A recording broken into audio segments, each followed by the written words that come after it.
What is up, everybody? Welcome to Pub Sports Radio and welcome to Stat Diggers, the main or the deep dive for UFC Columbus. And yeah, it's a pretty interesting card. We have 13 fights as of now. I don't think they'll be adding any more on.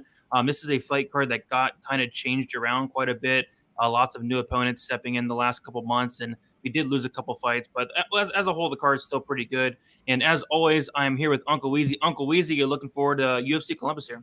Yeah, man. This will be the 8th straight card with no weeks off here for the UFC, and it's the last of 8. So, it's kind of like as a content creator, we're kind of like seeing the light at the end of the tunnel, going to have a week off, a week to regroup. So definitely looking forward to getting this card out of the way, coming up on the week off, relaxing for a minute, and then getting ready for another 7-week haul. But, this is a damn good card too. There's a lot of veterans on this card. A lot of guys that we haven't seen in a minute, and some really good matchups. Some of these fights that are on the undercard, like Gutierrez against Batgerel and McMann Hossa and Nicolau against Dvorak. I mean, there are some really interesting, great matchmaking fights here, and I can't wait to break it down with you guys. Yep. I mean, it's going to be so hard to top the card last night. I don't think any card this year, any fight night card at least, is going to top last night's card. That was phenomenal. But we'll talk a little bit. Yankees fans saying I suck. Trust me, I've got a lot of that the last day. But we'll talk about last night. So for me, it was a bad night, but it was a winning night. Surprisingly, the picks weren't great, but I had 2 units on Mokaev, a Pimblett parlay minus 161. That hit pretty easily there. Not much sweat with Mokaev. He finished in a minute. And then Pimblett, a little sketchy early, but he was able to get the first round submission. I've been trying to stay away from the parlays this week, or this year, but this is one that really did stick out. And on top of that, got it earlier in the week at minus 161. I think it closed around like minus 250. The lines did get crazy last week. The other win was Krylov Craig fight doesn't go to decision, minus 186, 2.5 units on that. It was my biggest play of the night. I should have probably went even heavier on it. Kind of was interesting that the line did not move that much. I think that line closed at like minus 190. I really expected it to get wider because out of their combined 42 wins, 41 of them combined inside the distance. I know, Weezy, you were very heavy on that as well, but yeah, 2.5 units, my biggest play of the night. My other bet was 2 units on the Aspinall-Volkov fight doesn't go to decision, minus 175. Another line that I probably should have went heavier on, another line that did not make sense. And then the losses were Dan Hooker, plus 102. 1 unit, Dan Hooker, he looked completely out of it, completely washed, which was weird. And then on top of that, Arnold Allen looked phenomenal. The best we've seen Allen. He was able to get, I believe, his first UFC knockout. He looked phenomenal. Other than that, it was Corey McKenna, 2 units, minus 200. She closed, I saw, at minus 360. So, I mean, that hurts a little bit, but what can you do? And just, terrible game plan, terrible fight IQ, something that you have to note going forward. I thought she should have went for takedowns a lot earlier. I thought she had a clear path to victory. And, when she did go for takedowns, she did get them and she did have success. It's just she waited a little bit too long. So not sure what was up with that game plan, but 2 units there. That was a pretty big swing for me. And then sprinkles on Volkov by decision, plus 500, quarter unit, kind of a hedge there. And then McKenna by sub, quarter unit, plus 700. So overall, it was a terrible night. I suck, like somebody said in the chat, but overall, plus 0.23 units. If that's a terrible night, a winning night, I will take that all day. But Weezy, how was your night last night? Yeah, so I finished down 0.43 units. Corey McKenna absolutely broke my heart yesterday, man. If McKenna gets that nod in the decision at the end, I'm up 4 units on the day. Instead, I wind up down 0.43. The losing bets for me were the Mokaev McKenna parlay for 2.2 units. I had McKenna by sub for a quarter unit. That was a loser. And I had Dan Hooker for 1 unit. That was about as spectacular a loss as you can. Sometimes you're wrong, and then sometimes you're just really fucking wrong. And that, anybody who bet Dan Hooker last night was really fucking wrong. That fight was not close. It was an ass shaving from pillar to post. And if you were on the Arnold Allen side, man, congratulations. You cashed a really easy, fun bet there. But the wins for me, I went really heavy, 3.75 units on that Craig Krylov fight doesn't go to decision, 1.75 units on the main event fight doesn't go to decision. So those both hit quite nicely. And I don't remember if I had any other winning bets on the night, but either way, down 0.43. But I want to address that McKenna situation real quick. The fight could have went either way, but I'm not mad at the judges at all. That 30-27 scorecard for McKenna was total bullshit. Yeah. Derek clearly, that's the guy that got paid off. Okay, he was the one who one of the Welshmen or one of the Englishmen came up to him and said, let's make sure that Corey looks good here if this fight goes to decision. The other two, Anders Olsen and the other judge, they didn't get the memo that she was supposed to win that fight. But when you have Danny Castillo in your corner, Danny Castillo is one of the most committed wrestlers that the UFC has seen in its history. This is a guy who nonstop wrestled as a member of the UFC, as a UFC fighter. And when I saw Corey McKenna walk into that cage with Danny Castillo in her corner, I thought to myself, my God, she might even shoot a takedown quicker than Sijara Eubanks did against Elise Reed. And it took Sijara Eubanks about 5 seconds to shoot on Elise Reed. And it took Corey McKenna about 3.5 minutes to shoot on Elise Reed. And the game plan was fucking unacceptable. It was stupid. It was, I even called the fight perfectly, Brady. I said earlier in the week that even if this remained a striking battle, that it would be a coin flip. And hell, it wound up going to a split decision, despite the fact that Corey barely wrestled at all. So I don't know what kind of a game plan Danny Castillo cooked up for Corey there. I don't know why Corey didn't wrestle nonstop the entire fight. But, this is the kind of sport, Brady, where you just don't get to try shit out in the cage sometimes. Sometimes you just have to go out there and pretend like your career, this is a sport where you're old at 35. So there's only a certain amount of time to get the job done, to go out there and make your mark in this sport. You don't get to fucking lose split decisions against fighters you're 10 times better than. You don't get to decide that you're a striker when you're actually a grappler. Nobody goes out and says, for fun tonight, I think we're going to go out, maybe like go-kart racing. We'll go to Applebee's with the family. And then afterwards, I'm going to get a fucking concussion, because nobody wants to get a concussion, but that's something that happens when you make mistakes in the cage. You get bones broken. You get put to sleep. You get a concussion. You get knocked the fuck out when you do dumb things in the cage. And I don't know what she was thinking in there, but it cost me a bunch of money, and it cost her a win check. It cost her a UFC loss, and she's going to go down on that ladder as a result of that horseshit performance. And you just don't get to try things out in the cage. If you're a grappler, fucking grapple. If you're a striker, fucking stop takedowns and strike. Don't do things that you're not comfortable doing, because unless you're comfortable losing, if you're comfortable losing, then do dumb shit. Then fucking try to strike with a striker when you're a grappler.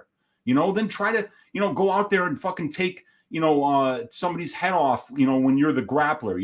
It doesn't make any sense. So I don't know why some of these fighters seem to have these experienced coaches in their corner who have forgotten more about mixed martial arts in their life than I'll ever know.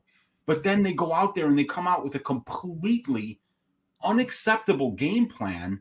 If I was in her corner, she would have won that fight. If I was in her corner after that first fucking round, I would have said, if you wait 180 seconds to shoot a takedown in round 2, I'm going to fucking choke you out when you come back to this school. Because, dude, it's just, I think Corey McKenna is a really good fighter. She's well-rounded. She's been doing this from a very young age. She's got a great future in this sport, but you're never going to have a great future when you fight dumb game plans. And that was a dumb game plan. Mike Grundy putting his head into a front choke series with Makwan Amirkhani 10 seconds into that fight was fucking stupid. There was one other dumb fight IQ moment on that card that I can't remember right now. But you just can't do dumb things in the cage.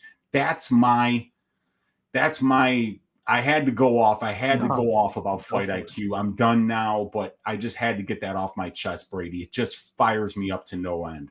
Yeah, and you can't cap that stuff, right? You look into the fight, and I don't think many people thought that McKenna would not shoot takedowns, but it is what it is. Now we know going forward that McKenna is not somebody to trust. But I say we get into it. I do want to shout out a couple of people in the chat. I saw Narco Cop in there. What is up, Narco? I saw Tajik the Goat in there as well. Mushroom in the chat. F Carrillo, $10 and still loyal. Thank you, F Carrillo. Appreciate that a bunch. I say we get right into the card. If y'all can please leave a like, subscribe here to Pub Sports Radio. It'd be much appreciated. We do go live every Sunday, 7:15 p.m. Eastern time. I say we get right into it. Hey, Brady, wait. Sorry. It was Dixon in the chat who just said Krylov playing in Craig's guard. There it is. Another dumb fucking move that gets you choked out. Don't be stupid when you walk in that cage. You have to be smart. You have to be thinking. It's not just brute force. It's not just technique. It's about being comfortable and making your opponent uncomfortable. Don't ever go in Paul Craig's guard unless you want to get choked out or get your arm broken. Yeah, that was... Sorry, now I'm done. Now I'm done. I lied before. I wasn't. No, there was a ton of fights with bad fight IQ. Grundy, Krylov, McKenna. It was bad, but we got the general in the chat as well. What is up, General? Here we go. We have Luis Saldana going against Bruno Souza. This is the first. Yeah, it is. Okay, we have Saldana, 31 years old, 5'11" with a 73-inch reach. Souza, 26 years old, 5'7" with a 70-inch reach. We have Souza, who is 5 years younger, but it's going to be Saldana that's going to have a 4-inch height advantage and a 3-inch reach advantage.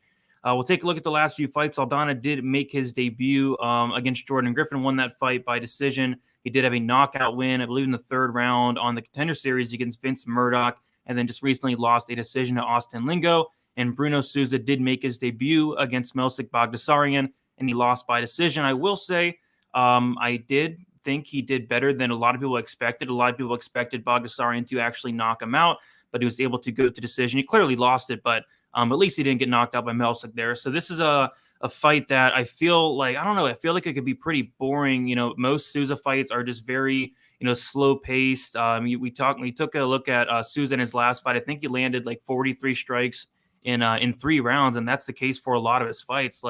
Even the Camilla Kirk fight, which was a split decision win, just not a lot going on there. At least with Saldana, I know he's going to throw a lot of volume. I know he's very dangerous, has around a 90% finish rate as well. The problem with Saldana is he does slow down as the fight goes on. So kind of a weird one to start the card here, Weezy. What do you think about this one? Yeah, slowing down is an understatement, man. Saldana's conditioning in the last 2 UFC fights has been really something to watch, man. You're talking about a guy with his mouth wide open after round 1, complete adrenaline dumps, hands on the hips, in striking exchanges in round 3 against the last fight was Lingo. The Lingo fight, man, he was absolutely exhausted. So I'm not sure what's going on there, but we see that Saldana, 4 inches taller, has the 3-inch reach advantage, has 10 more professional fights, about 50 more minutes of cage time, about 5 more years as a pro, Brady, and then 2 more UFC level fights and 25 more minutes in the UFC cage. So, he's bigger, he's more experienced, and he's been at the UFC level a little bit longer than Souza here, and he's the better finisher. It's kind of like a clash of styles because Saldana's finishing 14 of his 15 wins inside the distance, right?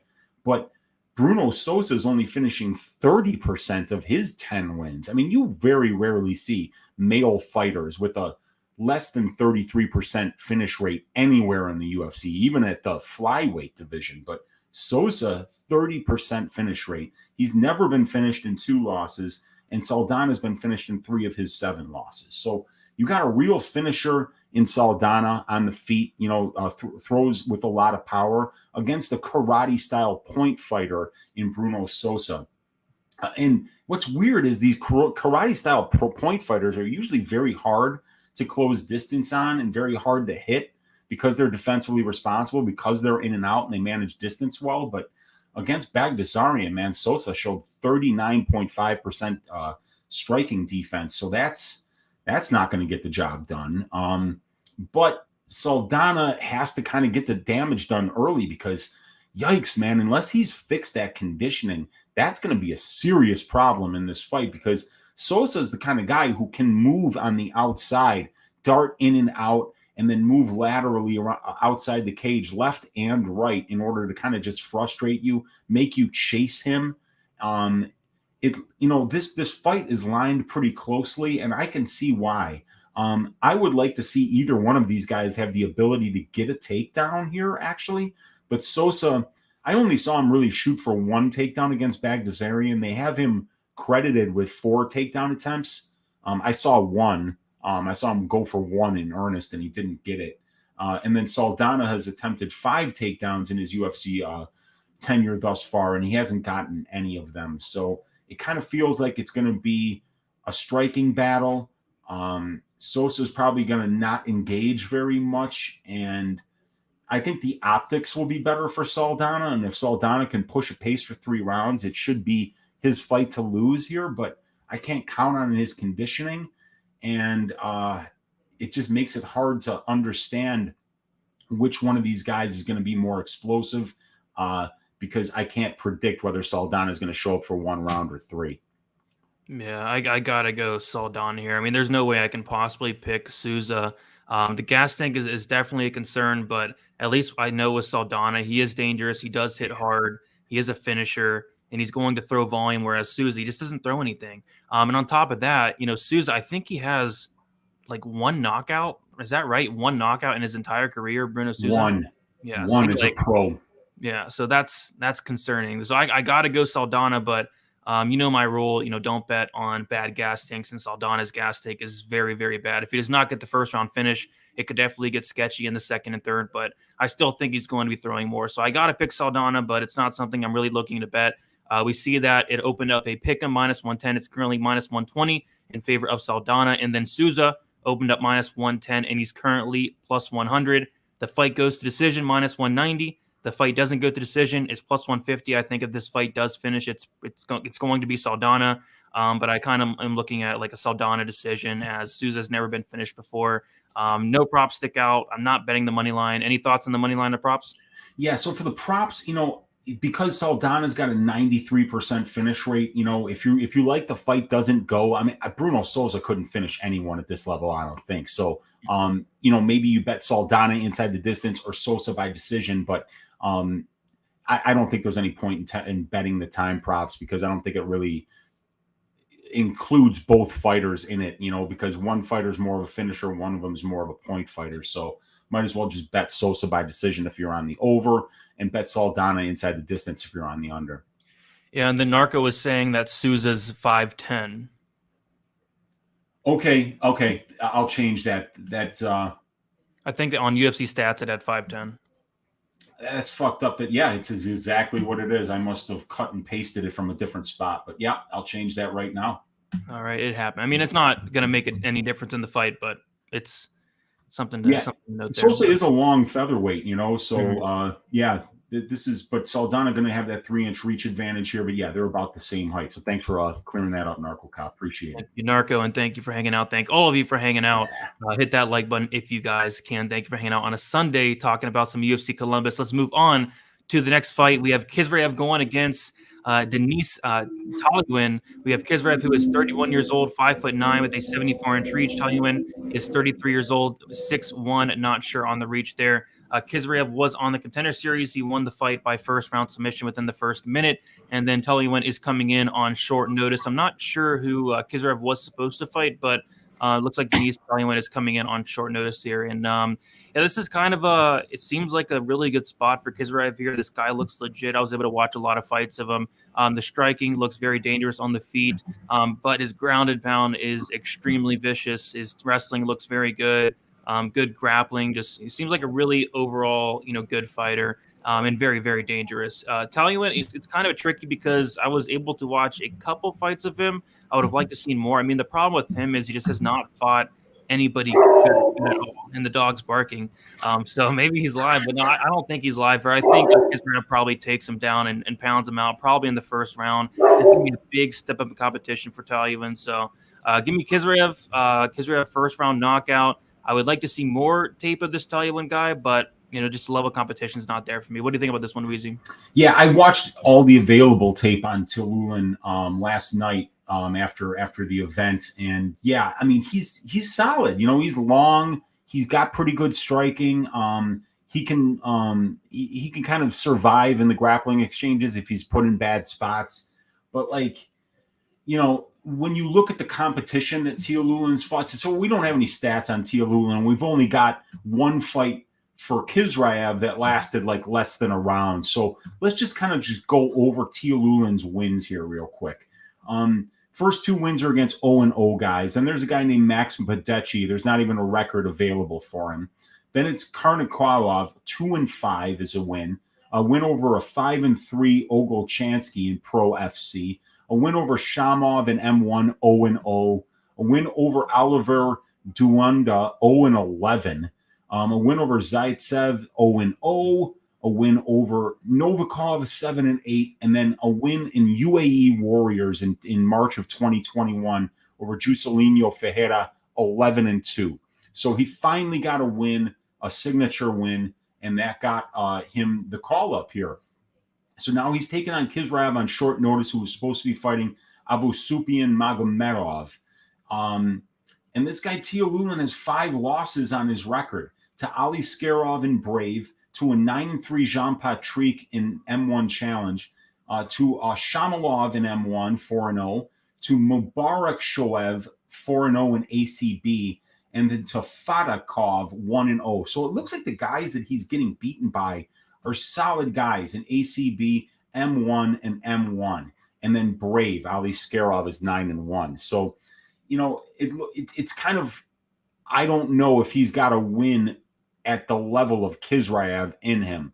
And he's taking the fight on short notice. Kisraev has had a lot of fights canceled recently, Brady. This guy was supposed to fight Kyle Daukaus. He was supposed to fight Wellington Turman. He was supposed to fight Alessio Di Chirico.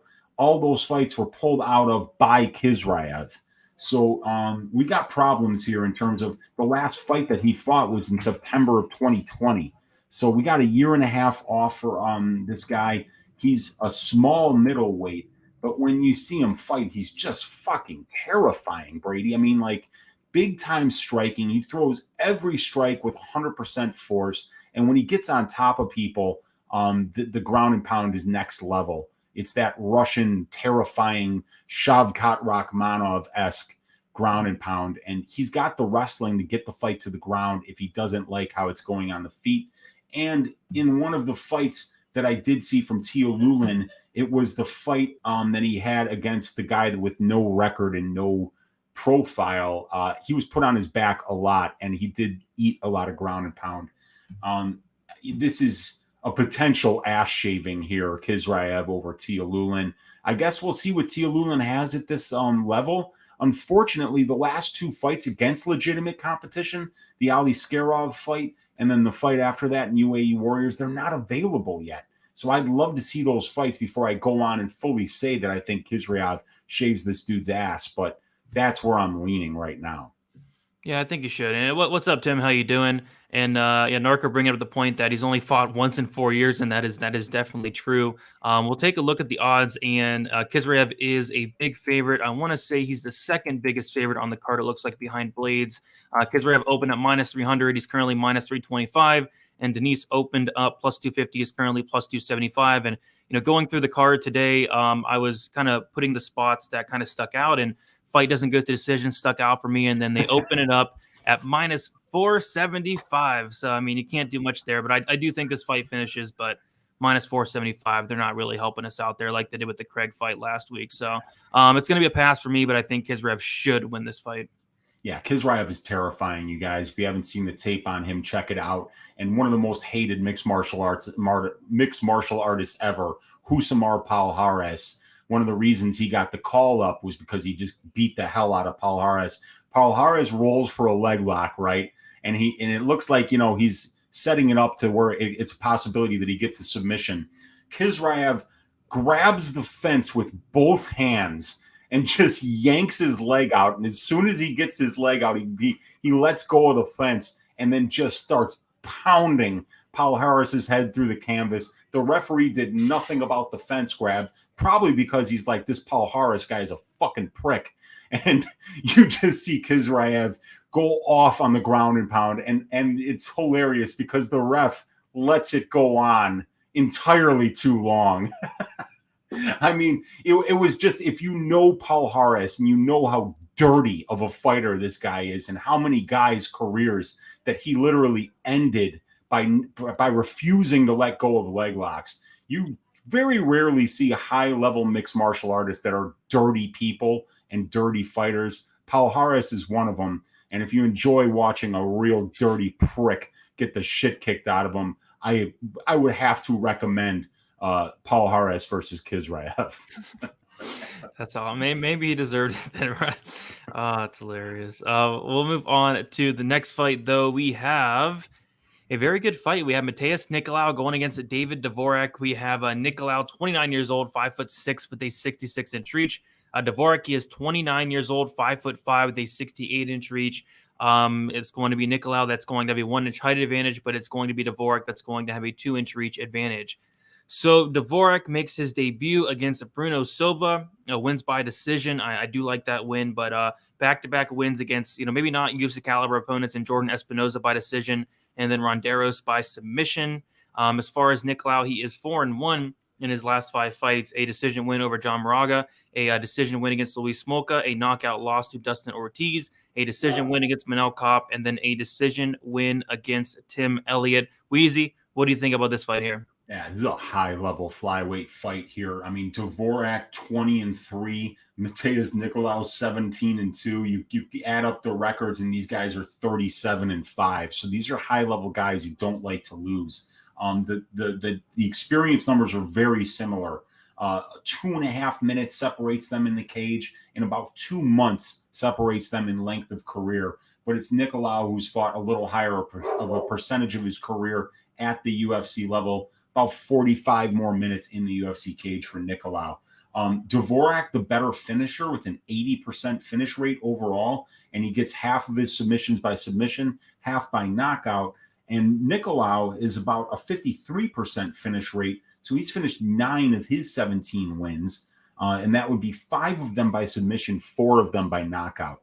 And he has been knocked out in 100% of his 2 losses. So he's been finished in all of his losses, and Dvorak has been knocked out in 1 of his 3 losses. So very high-level fight amongst 2 guys with great records and a ton of experience. When we look at the UFC stats, and we got a decent sample size for both of them, Nicolau landing 0.7 more significant strikes a minute than he absorbs, showing very good power with a 1.67% knockdowns per total significant strikes landed, averaging just under 1 knockdown per 15 minutes. And then he shows almost a 68% striking defense, but he has been knocked down twice in 6 UFC fights. So he is a little bit chinny, is Nicolau. Dvorak lands a lot more significant strikes per minute than he absorbs, lands 4.46, absorbs 3.28, 47% striking accuracy. He hasn't knocked anyone down yet, but he also has really good striking defense, about 63.5%, and he's never been knocked down. Now, in 3 UFC fights, Dvorak hasn't gotten a takedown. While in 6 fights for Nicolau, he's attempted 19 and got 9 of them. And he's out-controlling his opponents 21% to 4%. So about a 5-to-1 ratio that Nicolau is out-controlling his opponents, while Dvorak is keeping his fight standing about 90% of the time. And the control time numbers are about the same for and against. So both of these guys have shown the ability to keep fights standing. 92% for Nicolau on the takedown defense, 78% for Dvorak on the takedown defense. But we have seen one guy, and that's Nicolau, be the guy that's more likely to go to the grappling here, as he's attempting over 3 takedowns attempts per fight, and he's getting 1.75 takedowns per 15 minutes. So while it looks like it'll probably be pretty close on the feet, it does look like Nicolau is the guy who can win minutes on the ground here. And then when we look at the strength of schedule stats, Nicolau's fighting the more experienced competition. He's beating the better competition, and he's the one that actually has losses at the UFC, or a loss at the UFC level, to Dustin Ortiz. So the guy that Nicolau lost to was a guy that wrestles a lot. Everybody else in Smolka, Moraga, Kopp, and Elliott, he beat those guys. Dvorak has fought the much lower level competition here with the wins over Ronderos, Espinosa, and Silva. And I think even Juan Camilo Ronderos tested positive for cocaine after that fight. So, he might be partying a little bit too much in order to get into the cage with a guy like Dvorak. But Yeah, it looks like it's going to be a very high level fight. Two really good mixed martial artists here. The level of competition is in favor of Nicolau. Dvorak has that little bit of a size advantage with the 2-inch reach advantage. The experience is very similar. The striking numbers are very similar. The grappling numbers are in favor of Nicolau. I'm leaning Nicolau here because he's shown power. He's shown the ability to get the fight to the ground and out-control his opponents on the ground, win minutes there. And he's fought the better brand of competition. So I also think we can get him at a plus number, can't we?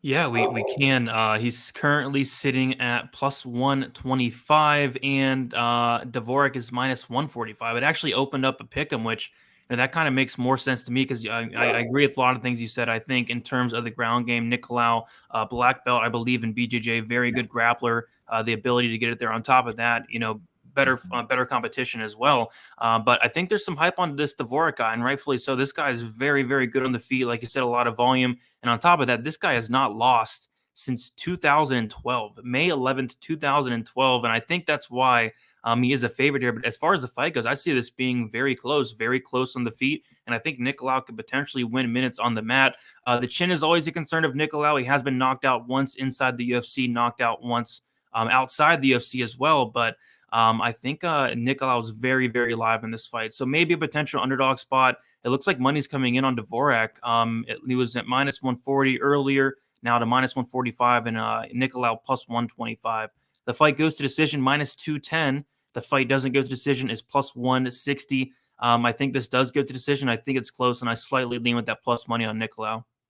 I agree with everything that you just said there. I think it goes to decision. I think the plus money on Nicolau is a little more interesting. There's a lot of things to like just in terms of the experience, the size, and the grappling. So yeah, I'm gonna say that I think Nicolau wins this fight, and plus 120 is something I'm gonna be taking a look at.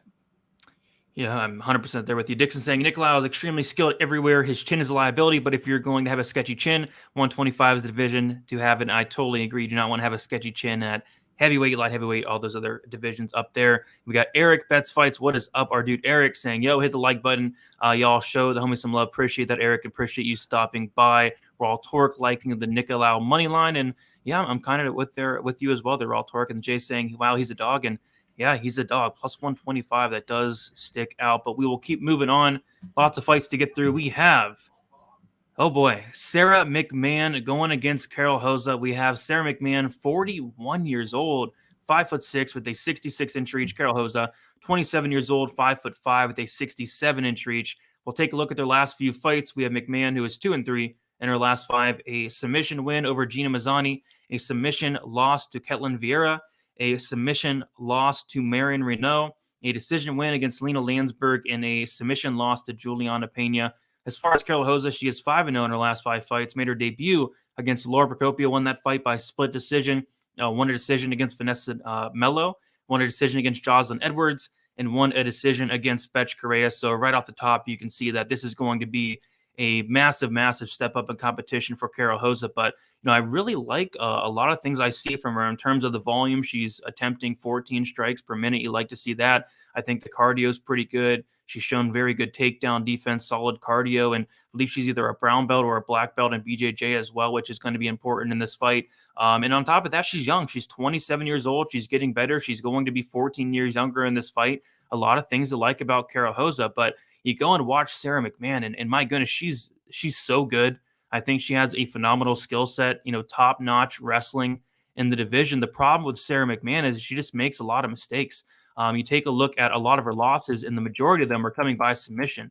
She has 4 submission losses, and I will say she is getting submitted by very good fighters, such as Amanda Nunes, which, by the way, went back and watched that fight last night. She was a favorite against Amanda Nunes, believe it or not, against Ketlin Vieira, who's a black belt, against a high school gym teacher in Mary Renault. That's not a good look, but I believe she's a black belt as well. And then against the champion, Juliana Pena. So she is getting submitted by, very, very good fighters. And other than that, she's winning. So it's a tough fight to call because I have a good feeling that McMann is probably going to win the first round. It's just as the fight goes on, I see McMann slowing down. I don't think she's going to be able to keep up the pace with a much younger Rosa.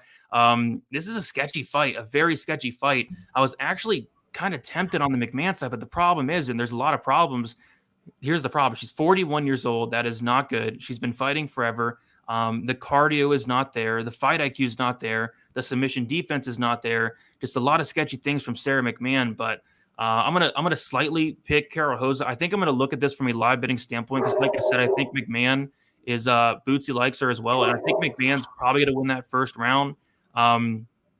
And then maybe we can get Rose at a better price, but I'm not laying like minus 220, minus 230 on this massive, massive step up in competition, 41 years old or not. But I'm going to take Hosa here slightly. I like her a lot, but this is a big step up, and I'm kind of scared of it.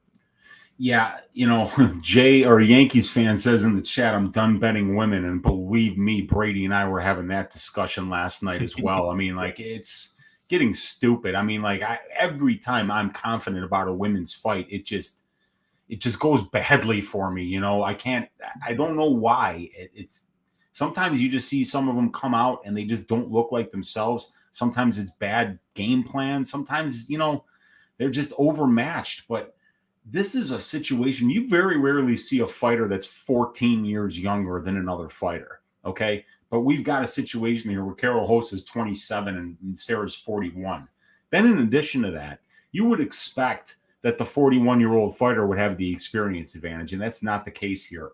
Both of these ladies have 18 fights. Carol Hosa actually has more minutes in the cage, and Sara McMann has only been a mixed martial artist for 9 months longer than Carol Hosa. So not only is Carol Hosa 14 years younger and has a 1-inch reach advantage, she's actually not at an experience disadvantage as a pro. She's at an 8-fight UFC experience disadvantage. And for some reason, my cage time number is way off for Sara McMann here. It has her at only 4 minutes of cage time. That is so wrong. So I got to fix that. But Carol Hosa is 60 minutes in the UFC cage. So, you know, this is not a huge disadvantage in terms of experience. Carol Hosa took her first pro fight at the age of 17.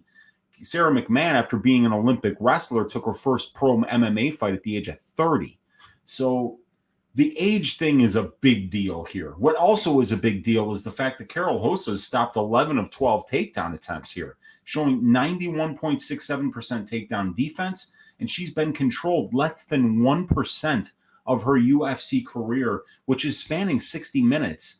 So that is 0.6 minutes of control time against. So that's actually 36 seconds is the amount of time that Carol Hosa has been controlled here. So with McMann, she's somebody that absolutely has to win minutes on the ground in order to win fights. When we see her numbers here, 23 takedowns in 12 fights, over 50% control time, and over 50% takedown accuracy, and over 3.3 takedowns per 15 minutes. So Sara McMann has to win minutes on the ground in order to have any chance of winning a fight. And then even if she does, she's a liability late in fights because she's an Olympic wrestler. She has about 7 minutes of a gas tank, you know, which is about how long an Olympic wrestling match is. You can't wrestle full speed for 15 full minutes at this level. It's just too exhausting, especially when you're 41 years old. So I do think Sara can win some minutes here on the ground, but I think Hosa's in particular is just a horrible matchup for her, because she's got that great takedown defense, because she gets takedowns of her own, 6 of 12 on her own takedown attempts. She's out controlling her opponents at literally a better than a 35-1 ratio. 35-1, Carol Hosa. So here's somebody who's doing an even better job than what McMann is doing in terms of out controlling her opponents. So, but the difference is that McMann has fought the better competition here. She's got a way better ratio and has fought the more experienced competition. And the wins are better for McMann as well. And she's losing to the average record of the opponent that Sara McMann loses to at the UFC level has 6.5 wins and 3.5 losses, 10 total fights, a 1.86 win to loss ratio. So, unless you think Carol Hosa isn't capable of making this step up, I think she should cruise here, especially because, you know, Carol's 14 years younger. Really, the career trajectories are at different points right here. I do see Carol Hosa, especially in the second and third round, stuffing takedowns, putting that volume on Sara, and potentially even getting a late finish. Yep, I think Rosa wins as well. But my problem is just the level of competition. I mean, the 4 fighters in the UFC, 3 of them for sure aren't in the UFC right now. Yeah. I know Betch Correa retired, Melo got cut, Procopio cut, which I disagreed with, but she got cut. And then Jocelyn Edwards, maybe she's in the UFC. This will be a step up, but like you said, she's much younger, much better cardio. She has shown good takedown defense, but she's not faced a wrestler like Sara McMann. But yeah, the cardio is a big concern. So yeah, this is a huge pass for me. I'm not betting this fight. Looks like Hosa opened up -200. She's now -212. McMann opened up +170. She's now +182. What I did think was interesting was the fight doesn't go to decision at +170. The reason being is you take a look at their losses, and Hosa's been finished in 2 of 3 losses, 2 by submission.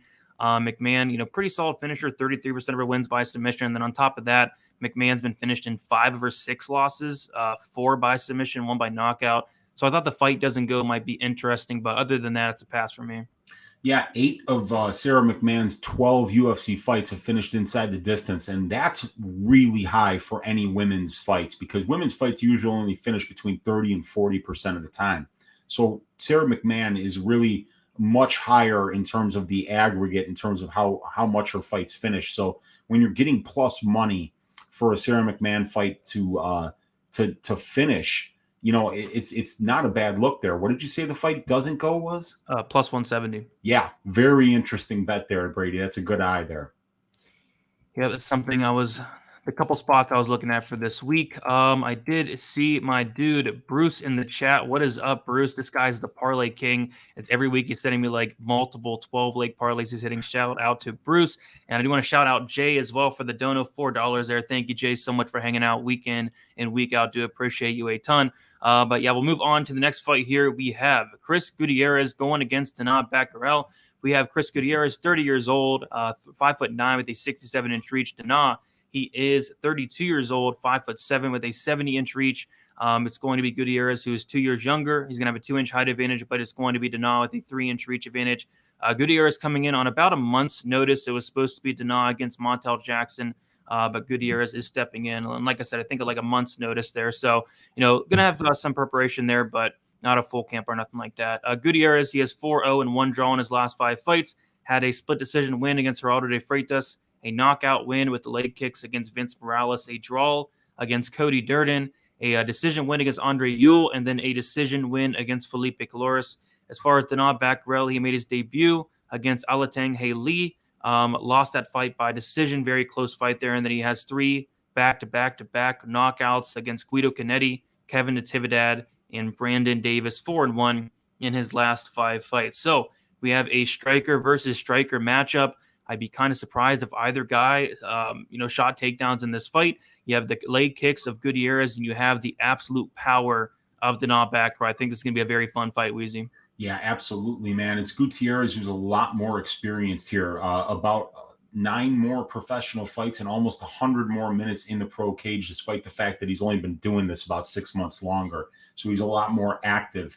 But Batgerel's only been fighting about once a year for his whole career, while for Gutierrez, it's over twice a year. So, and Gutierrez has more UFC level fights as well, having 3 more UFC level fights than Batgerel, about 70 more minutes in the UFC cage. But it's Batgerel who's the finisher here. 80% finish rate in 10 wins, while for Gutierrez, it's 47% in 17 wins. And these guys really don't get finished a whole lot. Gutierrez has been subbed once in 4 losses, and Dana has never been finished in 2 losses. So probably a fight that sees the scorecards here, unless Dana is the first guy to knock out Gutierrez.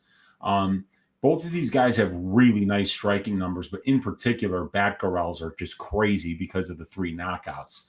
Gutierrez, though, lands about 2.13 more significant strikes per minute than he absorbs. He's landing at a 59% accuracy, 0.7% knockdowns per total significant strikes landed, and he's averaging about a half knockdown per 15 minutes, while he's shown 63% striking defense, and he's never been knocked down in the UFC. So really good striking numbers for Gutierrez, but it's even better for Batgerel. He lands almost 2 more significant strikes per minute than Gutierrez does, but absorbs just a little bit more than Gutierrez does. It's a 39% striking accuracy for Dana, but usually when we see power numbers like that, you'll see you see that they're not as accurate. It's hard to be powerful and accurate. But 2.29% knockdowns per total significant strikes landed. That's 3 knockdowns in 4 fights for Batgerel. Guy's got crazy power for the bantamweight division. And he's also showing great defensive responsibility in his own right here, being over 61% on his striking defense. And he, just like Gutierrez, has never been knocked down. Now, Gutierrez, 8 takedown attempts in 7 fights. He's gotten 3 of them, and he's gotten 7.4% control time for, so not much on the grappling. And Batgerel's never gotten a takedown in the UFC, so he definitely prefers to keep the fight standing. Less than 1.5% control time in 4 fights for Batgerel. So, both of these guys have given up some minutes on the ground. You see Gutierrez has been controlled about 20% of his UFC career, while for Batgerel, it's just under 14%. They're both allowing over a takedown per 15 minutes. Batgerel's takedown defense at 57% leaves a little something to be desired. 75% for Gutierrez is really good. And then when we look at the strength of schedule numbers here, it's an edge for Gutierrez. He's got the better wins and the better overall ratios, and he's got the better losses as well. So, I think that it's going to be a fairly close fight. Like you said, Gutierrez with those leg kicks, that is absolutely his best weapon. And for a boxer like Batgerel, who's so heavy on that front leg, you could see Gutierrez landing those kicks and really changing the trajectory of the fight, because if he can get him not to put weight on that lead leg, he might be able to take some of the power that Batgerel possesses away. But on the other hand, Batgerel is going to have the 3-inch reach advantage here. He's more explosive and he has that crazy power. It's going to be a good fight, but you fade that power of Batgerel at your own risk. But if you're on the Batgerel side here, you really have to kind of feel like those leg kicks that Gutierrez lands are game-changing. And he was doing it on the regional scene against Aaron Phillips long before he got into the UFC. The leg kicks have always been Gutierrez's best weapon. He trains at altitude, so he pushes a pace too. If this fight gets out of the first round, man, it's going to be very interesting, because we've seen the first round is when Batgerel has that crazy power, but as the fight goes on, as we saw in the Alexey fight, he's less dangerous as the fight goes on. So we could see Gutierrez's volume be a little bit of a problem down the stretch, the conditioning that he pushes. And if he's landing those leg kicks, we might not see Batgerel have as much offense as well. So it's a very close fight for me, man. I do want to shout out Stoned Coder saying, appreciate the work, gentlemen. This show has become an important part of my early week process and being line movements later in the week. Thanks for putting in the time. Well, thank you, Stoned Coder, for hanging out, watching us. I do appreciate that. And also the donation. It does mean a lot. And yeah, I'm going to be going with Dana Batgerel here. I do think it could play out close. You have the volume of Dana. I love how much this guy throws. We have seen him go to 1 decision thus far in the UFC. It was against Alatang. I actually thought he won that fight, but in the first round he does land 21 strikes. In the second round he lands 31, and then in the third round he does land 33. So he's outlanding Alatang in each and every single round. But he does get taken down in that third, and he clearly loses it. But yeah, close fight there. I think the leg kicks could be a big factor here, but I think the power of Dana is going to be the biggest factor in this fight. He's going to be the much harder hitter, and on top of that, I think he's going to land more. So. I think it could be somewhat close, but I do got to go with Dana. I'm not sure he knocks out Chris Gutierrez. Nobody has been able to knock out Chris Gutierrez yet, but I will say this is going to probably be the toughest fight in terms of a striking fight that Chris Gutierrez has had. You take a look at Chris Gutierrez and his opponents. You have Felipe Caloris, who's a grappler. You have Cody Durden, who's a wrestler. Vince Morales, I don't know what the heck he is. He probably should have wrestled in the Gutierrez fight, but he got his legs chopped off. Geraldo de Freitas, kind of a striker grappler. Ryan McDonald, Honey Barcelos took him down and subbed him. Andre Ewell was probably the closest, striking fight he had thus far. And then, this is going to be a big, big test for Gutierrez here in terms of a strictly striking fight where, nobody's going to try to take him down like the guys in the past have. So I'm going to slightly lean with Dana. The fight goes to decision is sitting at plus 130. The fight doesn't go to decision is minus 170. I think that's kind of interesting. The fight goes to plus money. I think a finish is mostly on the Dana Batgerel side.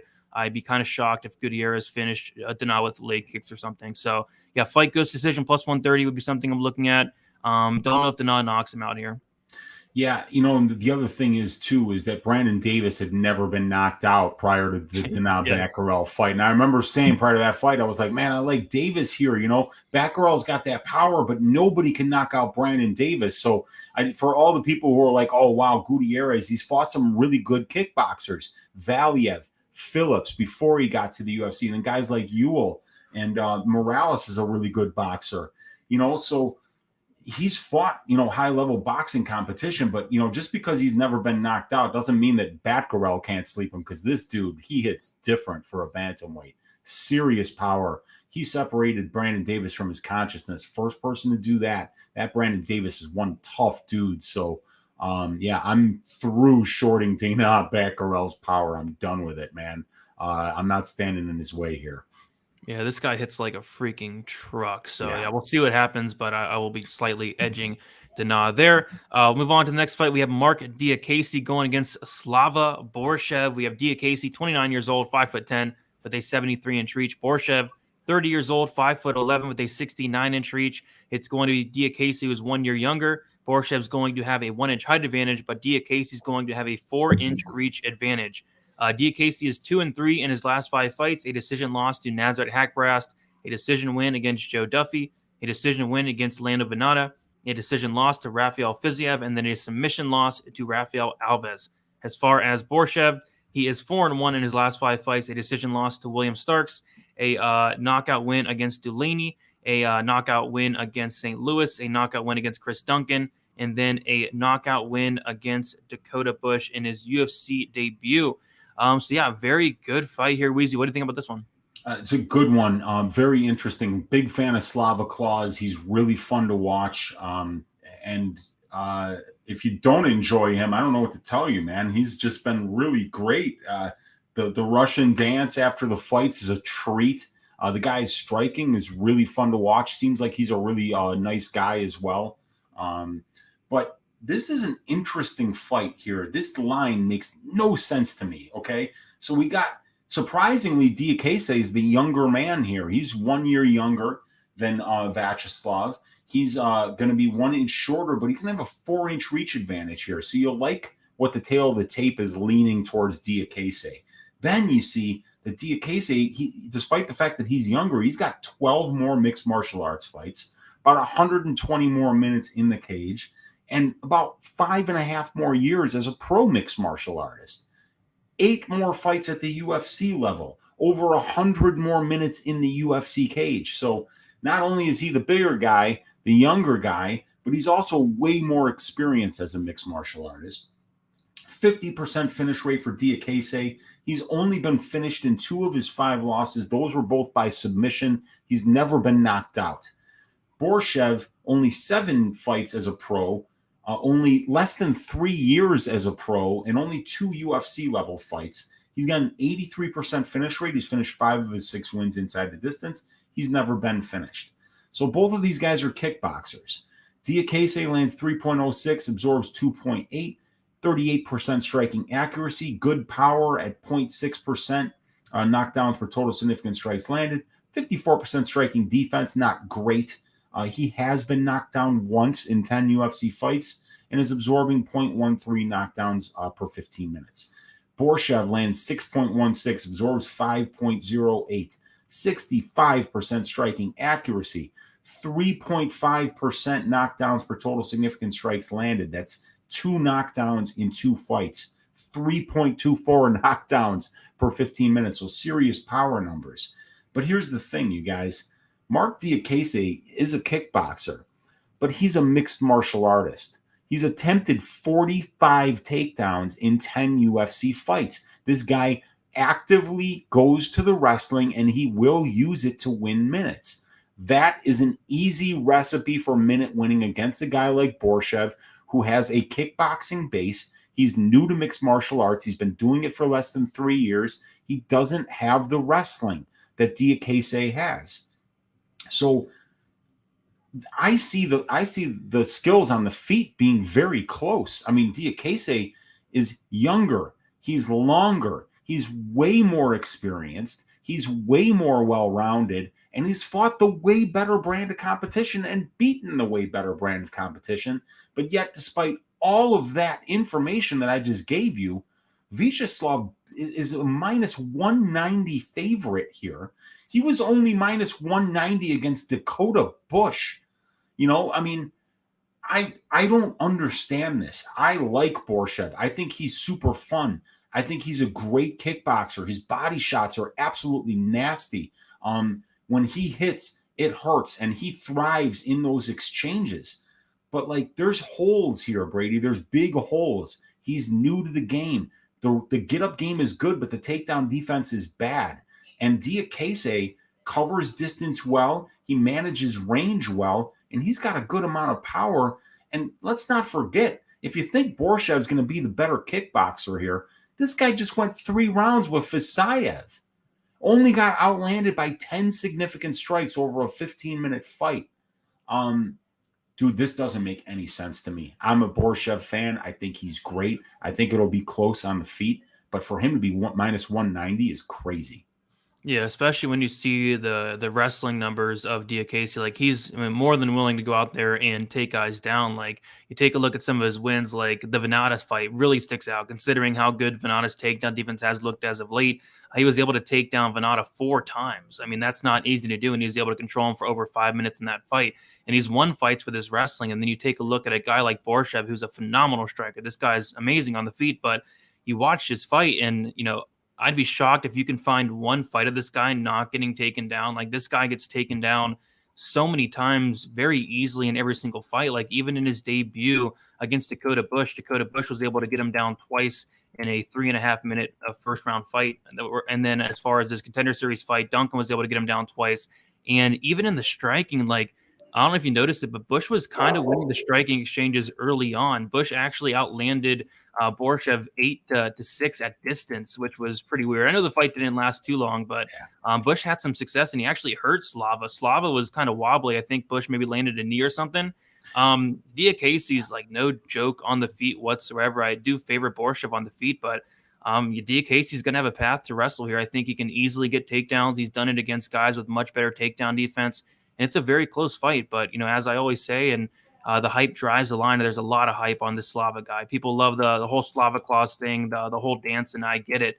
But this line just does not make much sense to me as well. Borschev opened up minus 155. He's currently minus 193. Diakiese opened up plus 135. He's now plus 168. The fight goes to decision plus 120. The fight doesn't go to decision is minus 160.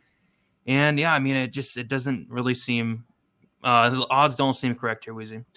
Well, I get what people are saying. They're like, yeah, Borshev's training a Team Alpha Male. Look, man, anybody who's wrestled, I'm telling you, some of these kids have been in the wrestling room since they were 5, 6 years old. I was one of them. I hated it as a kid. I hated it. I started crying the first wrestling practice I went to at the age of 5 because I saw a kid 2 years older than me do 40 pull-ups. They had to boost me up to even get me to the pull-up bar. I couldn't do one, Some of these wrestlers are just born different. And Diakiese is an excellent kickboxer. But look, 10 UFC fights, 45 takedown attempts for Diakiese. He's not just a kickboxer, you guys. And if you're saying that this is a setup fight for Borschev, well, then what the fuck is Lando Venata? What the fuck is Rafael Fisayev? Joe Duffy? Nasrat Hakparast? Dude, these guys would body bag Slava. They're way more experienced. They're way more well-rounded. His UFC career is less than a year. His mixed martial arts career is less than 3 years. Diakiese has been a mixed martial artist for 8.5 years, and he has an extensive kickboxing background that was before the mixed martial arts. He's younger than Viacheslav. I understand if you want to bet Viacheslav, he's a great striker. He's explosive, and he could absolutely land a big shot like Alves did against Diakiese, and Alves finished him. Anything can happen, and Diakiese does have a 54% striking defense, which isn't out of this world. He's hittable. But this is a mixed martial arts fight, and there are a lot of different ways to win minutes inside that cage. Wrestling, ground control are a couple of them. And Viacheslav has shown a really good get-up game, but his takedown defense is shit. And if you have bad takedown defense, you can keep getting taken down. And it's not like, you look at the numbers on Diakiese and you look at the takedown attempts. This guy's wrestling in every single fight. So as long as he can stay defensively responsible on the feet, he's going to look a lot better than plus 165. So I'm picking Diakiese here.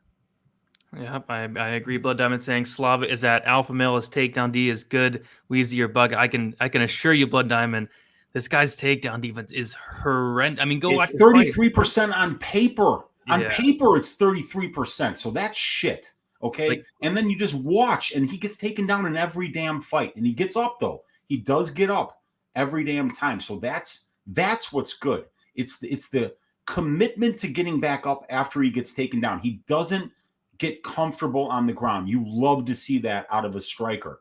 But I think that Diakiese is going to wrestle a lot in this fight. And if he does, and he gets out of the first round, I think it's going to be very fucking close. Yeah, he definitely should wrestle. Graham saying Slava is a good get-up game, and I do agree with that. I do agree with that. The get-up game's phenomenal, but the takedown defense is horrendous. Augusta Wind gets Slava down. So should be a very fun fight. Let's see if the hype continues on Slava. We'll move on to the next fight. We have Neil Magny going against Max Griffin. We have Magny, 34 years old, 6'3" with an 80-inch reach. Max Griffin, 36 years old, 5'11" with a 76-inch reach. Neil Magny, 2 years younger at 34 years old. He's going to have a 4-inch height advantage and a 4-inch reach advantage. So tail the tape massively in favor of Neil Magny here. Magny is 4-1 in his last 5 fights, a decision win against the Leech, a decision win against Anthony Rocco Martin, a decision win against Robbie Lawler, a decision loss to Michael Chiesa, and then a decision win against Jeff Neal. As far as Max Griffin, he is 3-2 in his last 5 fights, a loss by decision to Alex Morono, a loss by decision to Alex Oliveira, a knockout win against Ramiz Brahimaj, a knockout win against Song Kanan, and then a decision win against Carlos Condit. Should be a pretty good fight here. Weezy, what do you think about this one? Yeah, this is one where the stats really do matter. I love these fights, because 25 UFC fights for Magny and 12 for Griffin. They fought really high levels of competition. So we get a really fat, robust sample size here, and we can see some things in the numbers, right? So we're going to see that Magny, 2 years younger, 4 inches taller, 4-inch reach advantage. You got to love the tail of the tape for Magny here. And then he's got 7 more pro fights, about 135 more minutes in the pro cage. He's been more active, fighting almost 3 times a year, while for Griffin, it's about twice a year. And he's got 13 more UFC level fights as well here. So definitely a lot to like for Magny on the tail of the tape and the experience numbers. And then when we look at the strength of schedule, it's leaning Magny as well. So Max Griffin, 61% finish rate and 18 wins. Neil Magny, a 40% finish rate in 25 wins. And Max Griffin has only been finished once in 8 losses, while for Neil Magny, he's been finished 6 times in 8 losses. So, if somebody's likely to get a finish here, it's probably Griffin, as he's the better finisher and he's more durable, while Magny not as good of a finisher and a little bit less durable, being finished in more than half of his pro losses. When we look at the striking numbers, Magny, very impressive for a guy with 25 fights to be outlanding high-level opponents by like 1.6 significant strikes per minute is very impressive. 46% striking accuracy. Not much in the way of power here, as he's landed 2 knockdowns, I believe. It would be 3 knockdowns in 25 fights for Magny, while for Griffin, it's 6 knockdowns in 12 fights. So Griffin's shown a lot more power on the feet. He's also landing more significant strikes than he absorbs. Both of these guys have very similar striking defense numbers, but Griffin, once again, showing a lot more durability and a better chin here, as he's only been knocked down once in 12 UFC fights, while Neil Magny's been knocked down 7 times in 25 fights. So, the striking, I really like what I've seen out of Griffin's striking recently. That jab was absolutely popping against Kanan and Condit. Obviously Ramiz Brahimaj not really on Griffin's level with the striking, but really like what I've seen out of Griffin lately. And then we know that Magny's fighting top-level competition. Both of these guys, they're getting a good amount of takedowns, 2.44 per 15 minutes for Magny, 1.63 per 15 minutes for Griffin. Magny's fights taking place in control time positions about 54% of the time. So he spends less than half his time at striking range. While for Griffin, it's about 66% of his fights that take place at striking range. So it looks like Griffin, might be a little bit more comfortable at striking range here. He'll have a little more power there, but he's going to be at a 4-inch reach disadvantage when they're striking. And Magny, he's attempting about 5 takedowns per fight, while for Griffin, it's about 2.5. So, I think Magny will be the more willing wrestler, will be the guy that's trying to win minutes in the control time positions, while we'll see Griffin kind of try to be the guy that keeps it at distance and tries to outpoint him and maybe land the big shot on the feet here. Like I said earlier, the strength of schedule is very close, but it leans Magny. And then when we look at the names, you see Jeff Neal, Chiesa, Lawler, Rocco Martin, Li Jingliang, a little bit better than Carlos Condit and Song Kanan and Brahimaj and Oliveira and Morono. So I don't know which way I'm leaning here. As a matter of fact, I don't even know where the line is. So I kind of need to hear where the line is until we say which way we're leaning when it comes to who we're going to bet on.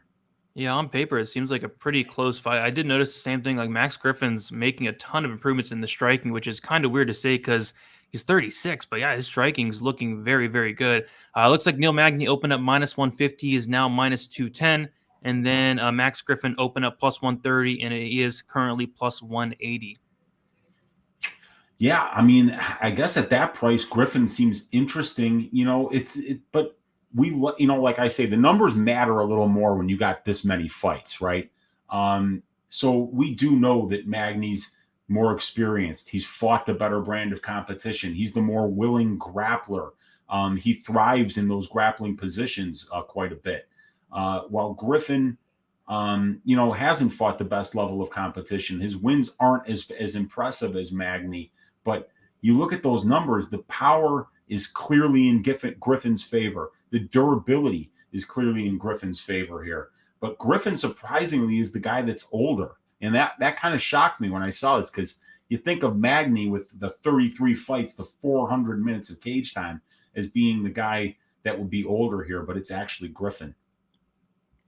Yeah, for sure. I do want to put out the fight goes to decision kind of interests me. It opened up -180, which I think that's a phenomenal line. It's currently -195, and you take a look at Magny's finish rate. It's sitting at 40%.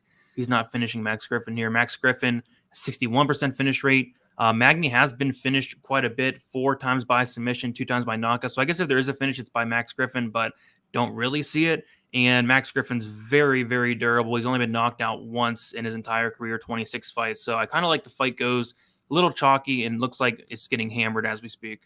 Yeah, I think that's a great bet too, because, as durable as Griffin has been, the guys that Griffin are finishing are not Magny level, guys like Song and Brahimaj. So he's got a 50% finish rate as a UFC fighter, but these guys that he's finishing, man, they're not on Magny's level. So yeah, fight goes to decision could be a really good bet for this one.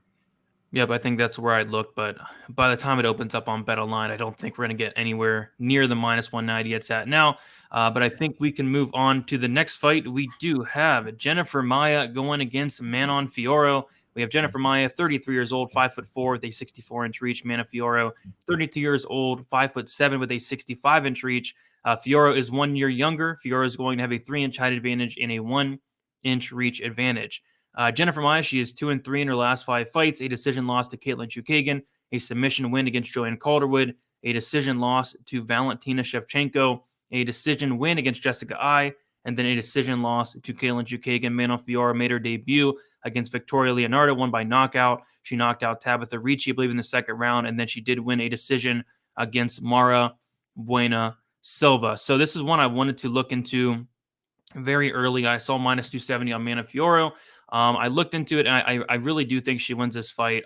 Jennifer Maia, the problem with her and the problem that has always been with her is she's a black belt in BJJ. Her grappling is phenomenal. It's just she does not have the wrestling to get it there, and she does not have the willingness to get it there. In 8 UFC fights, only 6 takedown attempts, only 2 of those completed. I think if she's going to win this fight, it's safe to say she needs to get this fight on the mat. But, I think we're saying she needs to get this fight on the mat in the majority of Jennifer Maia fights, and she just doesn't do it. So you can't count on Jennifer Maia to wrestle here. On the feet, it's Manon Fiorot all day for me, especially considering she's going to have a height advantage, a reach advantage, and her striking is absolutely legit.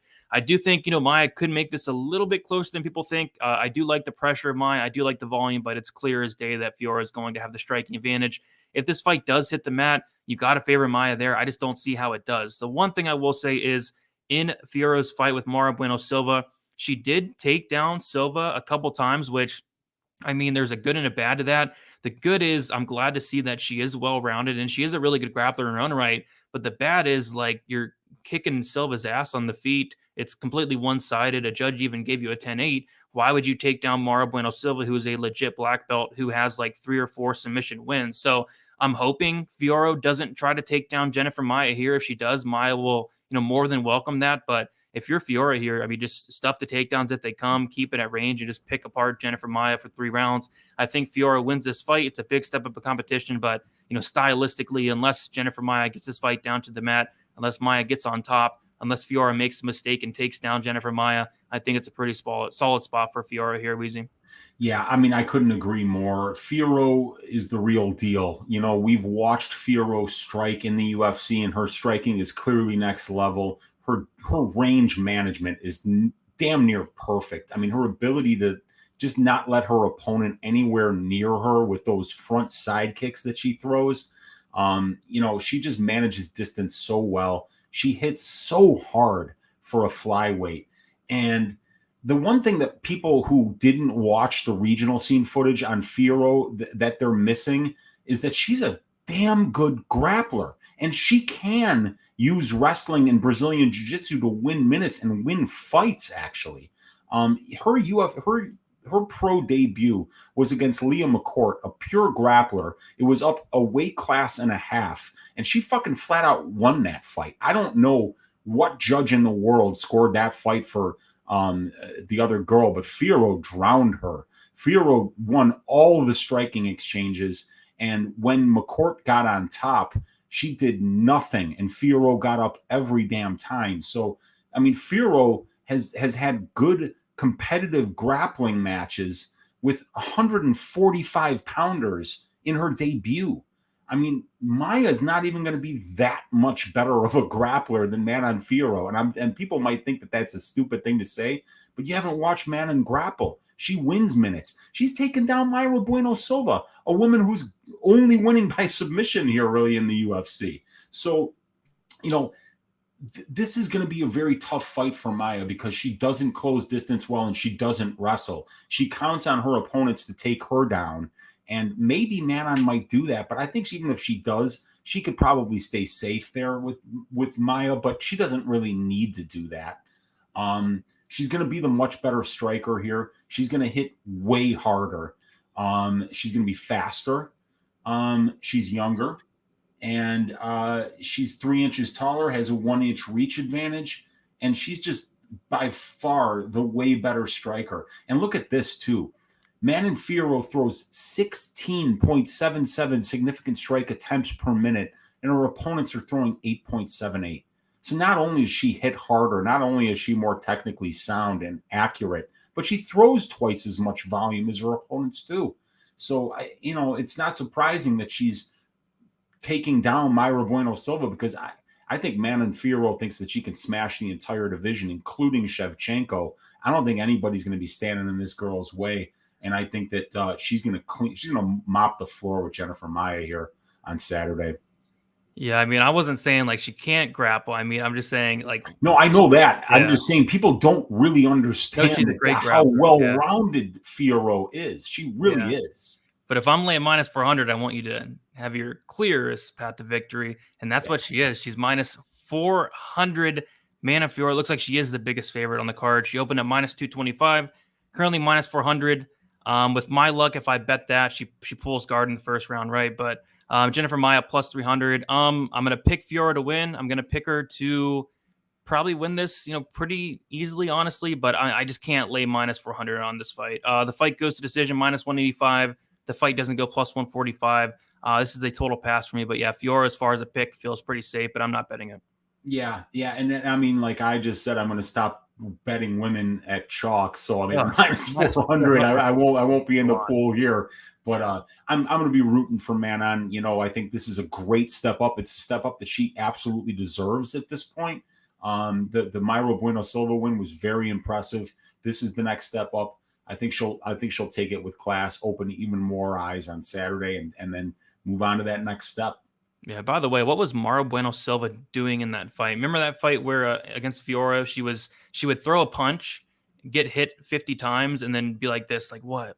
Yeah, I know. Yeah, it was like she was looking like Carlos Felipe almost, like putting out her arms, like pretending like she wasn't getting her face boxed off. It was bizarre. But I think Manon just does that to you.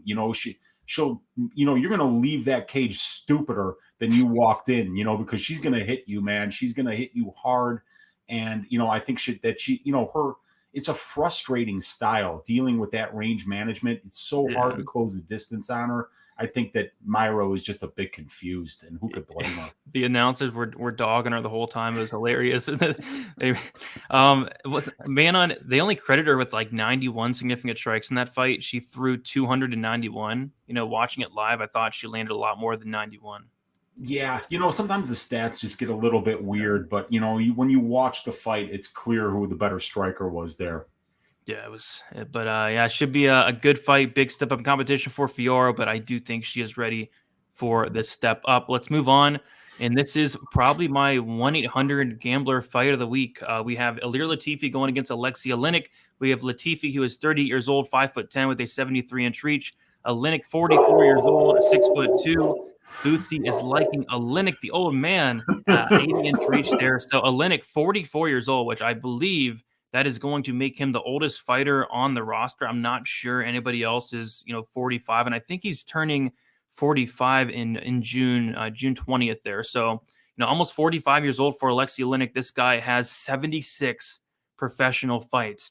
It's going to be Latifi, who is 6 years younger, but it's going to be Oleynik, who's going to have a 4-inch height advantage and a massive 7-inch reach advantage.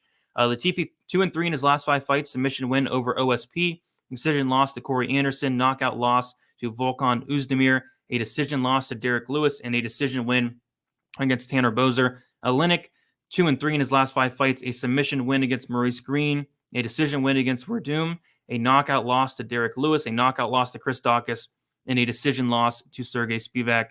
Oleynik is on a 3-fight losing skid here. And yeah, this fight's rough, man. I mean, you take a look at the striking, and typically Alexey Oleynik's going to have a striking disadvantage in every single fight he's in. But this is a fight where Latifi just doesn't throw anything at all. The guy lands 1.84 significant strikes per minute, and that's in a 14-fight sample. He just doesn't throw anything.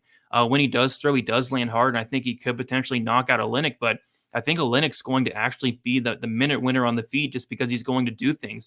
He attempts 7 strikes per minute. He's going to have a 7-inch reach advantage, and he has some power in his own right. But I think Latifi is going to try to get this fight down to the mat. Latifi has attempted 46 takedowns in his career. Oleynik, virtually no takedown defense. But when you're on top of Oleynik, he's going to have paths to victory to potentially submit you. We've seen Oleynik get multiple submissions off his back in his career. This is a very tricky fight, man. I think Oleynik is extremely live, but he's 44 and a half years old. It's terrifying. And in terms of the cardio, Oleynik does not have great cardio, but neither does Latifi. This is a tough fight. I'm really struggling with it, and this is my 1-800 gambler fight of the night because I have no clue what's going to happen here, Weezy. It's such a strange stylistic matchup. It reminds me of Bartosz Fabinski versus Muniz, right? Where you're like, okay, Muniz has got great Brazilian jiu-jitsu, but like Bartosz Fabinski just tries to take people down. So how does Bartosz win this fight? He can't strike for shit. And in order to beat Muniz, he's got to take him down, and then he's going to wind up in Muniz's guard and get subbed. And that's exactly what happened. And then you look at this and you're like, fuck, man. Latifi has to take people down in order to beat him. And, in Alexey Oleynik, you've seen a guy who's won a fight while being mounted. This is a guy who can finish you when you're mounting him with an Ezekiel choke. I didn't even know that was a fucking thing until I saw Alexey Oleynik fight. And I've been in wrestling rooms, I've been in judo clubs. I didn't even know you could choke somebody out when you were mounted, but I saw Alexey Oleynik do it to Victor Pesta, and evidently he had done it like 5 times before that. And just to give you a little bit of a reference here in terms of experience, right? Alexey Oleynik, 76 fights, right? And he's got 399 minutes in the pro cage.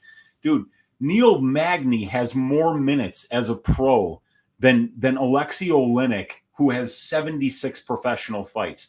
These guys, between Latifi and Oleynik, have been in the cage 100 times. 100 combined fights for Latifi and Oleynik here. If this winds up being a 15-minute striking match, like, children are going to cry. People are going to run away from their TV. Like, you may never watch mixed martial arts again, because it could just it could burn your eyes out as if you looked at the sun during an eclipse.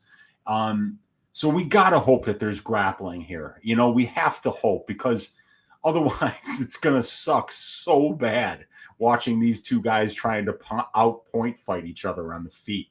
But, Latifi has to take people down in order to be successful. And what's funny here is that Latifi's shown 100% takedown defense. So even if Oleynik does try to take him down, it's like trying to take down a fire hydrant. This guy Latifi is built like a statue. I didn't think it was possible to have a bigger head than Sergey Pavlovich did last week. But then I watched some tape on Latifi, and I was like, holy shit, this guy's head has got its own fucking orbit. I mean, he probably couldn't even walk until he was 4 years old, Brady. You would have to have at least 40 pounds of mass on the human body to even tote that head around any other way but crawling on the ground. So I don't know what to think of this fight, dude. I mean, you got to believe if it goes to the ground, Alexey's going to be very dangerous, whether he's on top or on the bottom. And if it stays standing, it's like flip a coin. They both suck on the feet. Yeah, man. But Oleynik has a 7-inch reach advantage, so maybe he can win minutes on the feet. I think I'm going to lean Oleynik here, but dude, I don't think I can bet this, man. It'd be shocking if I bet this fight. Yeah, you can't bet this fight. I mean, I guess the one thing with Latifi is in 24 professional fights, he's never been submitted, but Oleynik's like a heavyweight, less handsome Paul Craig. Like, this guy's live on the mat. So yeah, I don't know. It's a mess. Like you said, on the feet, Oleynik, he's going to throw things, whereas Latifi doesn't throw anything. And on top of that, a 7-inch reach is a lot. I did think Oleynik's striking looked somewhat okay, I guess, against Spivak, but if it is striking, it's going to be very ugly. So I think Latifi can probably win minutes on the mat, but you're going right, into where Oleynik wants to be there. So, and on top of that, like more so on the low volume of Latifi, you take a look at his last fight and a fight that he actually won against Tanner Boser in a 15-minute fight. The dude lands 10 strikes. And then a 15-minute fight he lost against Derek Lewis. This guy literally landed 5 strikes against Derek Lewis. And he still should have won that fight. Yeah, I thought he won it too, dude. I had Derek Lewis in DraftKings that night, and I was like, "Oh, I'm fucked, man. There's no way he won that fight." And then he got his hand raised. I couldn't believe it. Yeah, I laid like minus 300 on Lewis that night. I could have swore he lost, but yeah, I don't know. It's a tough. I don't even know what to do with this fight. Do I want to pick Ilir Latifi, who is definitely towards the end of the road himself?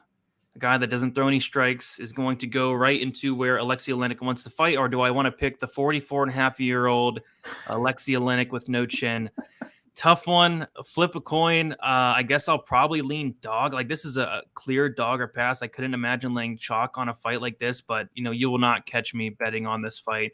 We take a look at the odds and we see that looks like people are betting the fight. Latifi opened up minus 150. He is now minus 175 with money still coming in on him. Wow. And Oleynik opening up plus 130. He is now plus 150. The fight goes to decision plus 155. The fight doesn't go to decision is minus 195. And typically I will like to target the fight doesn't go to decision for Oleynik fights, but this is one I'm just going to stay away from, Weezy. Yeah, me too, man, because like I see why people are betting Latifi. If I was betting Latifi, the narrative would be, look, this guy's 44 years old. He's had 76 professional fights. I mean, he's at the end of the road. That's the argument. But when you break it down stylistically, I mean, Alexey Oleynik will be dangerous from his guard when he's 60.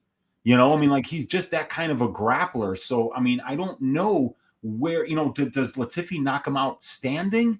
Does he take him down and win minutes on the ground, maybe ground and pound him out? I'm not exactly sure how Ilir wins this fight, except for by like Oleynik's old age, you know? And Oleynik's old age is a real thing, dude. When you've got that many miles on the tires, 76 professional fights. I mean, my God. So yeah, I'm gonna stay away. I'm gonna stay away from this one, dude. Yep, 1-800 gambler. If anybody thinks about betting on a fight like this, but we'll move on to the next fight. We have Matt Brown going against Bryan Barberena, and we have Matt Brown, who is 41 years old, and it seems like we have a couple 40-year-olds on this card. I think 3 or 4 of them, but Matt Brown, 41 years old, 6 foot with a 75-inch reach. Barberena, 32 years old, 6 foot with a 72-inch reach. It's going to be Barberena, 9 years younger. It's going to be Matt Brown with a 3-inch reach advantage. Matt Brown is 3-2 in his last 5 fights. He has a knockout win against Diego Sanchez, a knockout win against Ben Saunders, a knockout loss to Miguel Baeza, decision loss to Carlos Condit, and then a knockout win against Diego Lima. Barberena, 2-3 in his last 5 fights, a knockout loss to Vicente Luque, a knockout loss to Randy Brown, a decision win against Anthony Ivy, a decision loss to Jason Witt, and a decision win against Darian Weeks. So this is another weird fight where we have Matt Brown, who's 41 years old, Barberena 9 years younger, but man, Barberena just does not look the same. I mean, this is a guy that I think is he looks washed, to be honest. Like after that Luque fight, I think the Luque fight took a lot out of him. He gets knocked out in the Brown fight as a favorite, and then he had like this back surgery, like a really bad back injury that I think he's still dealing with. And you know, the doctors were telling him like he won't ever fight again, and he's able to fight, and that's awesome. But it just does not look like the same Barberena. This guy's taken a lot of damage throughout his career, and it's definitely adding up, and you can tell it's adding up because he's going out there and getting dropped twice by Jason Witt. And that's a huge, huge red flag to me, and losing a fight to Jason Witt even. You know, Barberena's takedown defense is not there. It's looked horrendous. You know, Weeks is able to get him down a ton of times. Witt able to get him down a ton of times. Anthony Ivy able to get him down a ton of times. Matt Brown has shot 59 takedowns in his career. I think takedowns could be a route here for Matt Brown.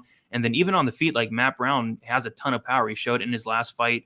He showed it against Ben Saunders, Diego Sanchez.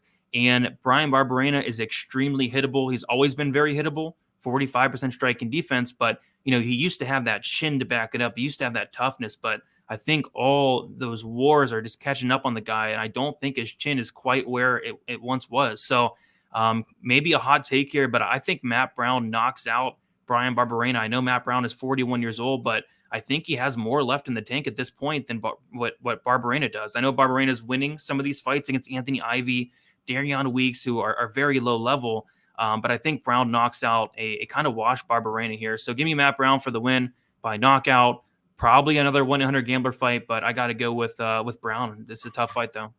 Yeah, I want to rewatch these guys' last couple of fights. I believe that the Brown Barberena fight was supposed to be happening a couple of months ago, and Brown had to pull out.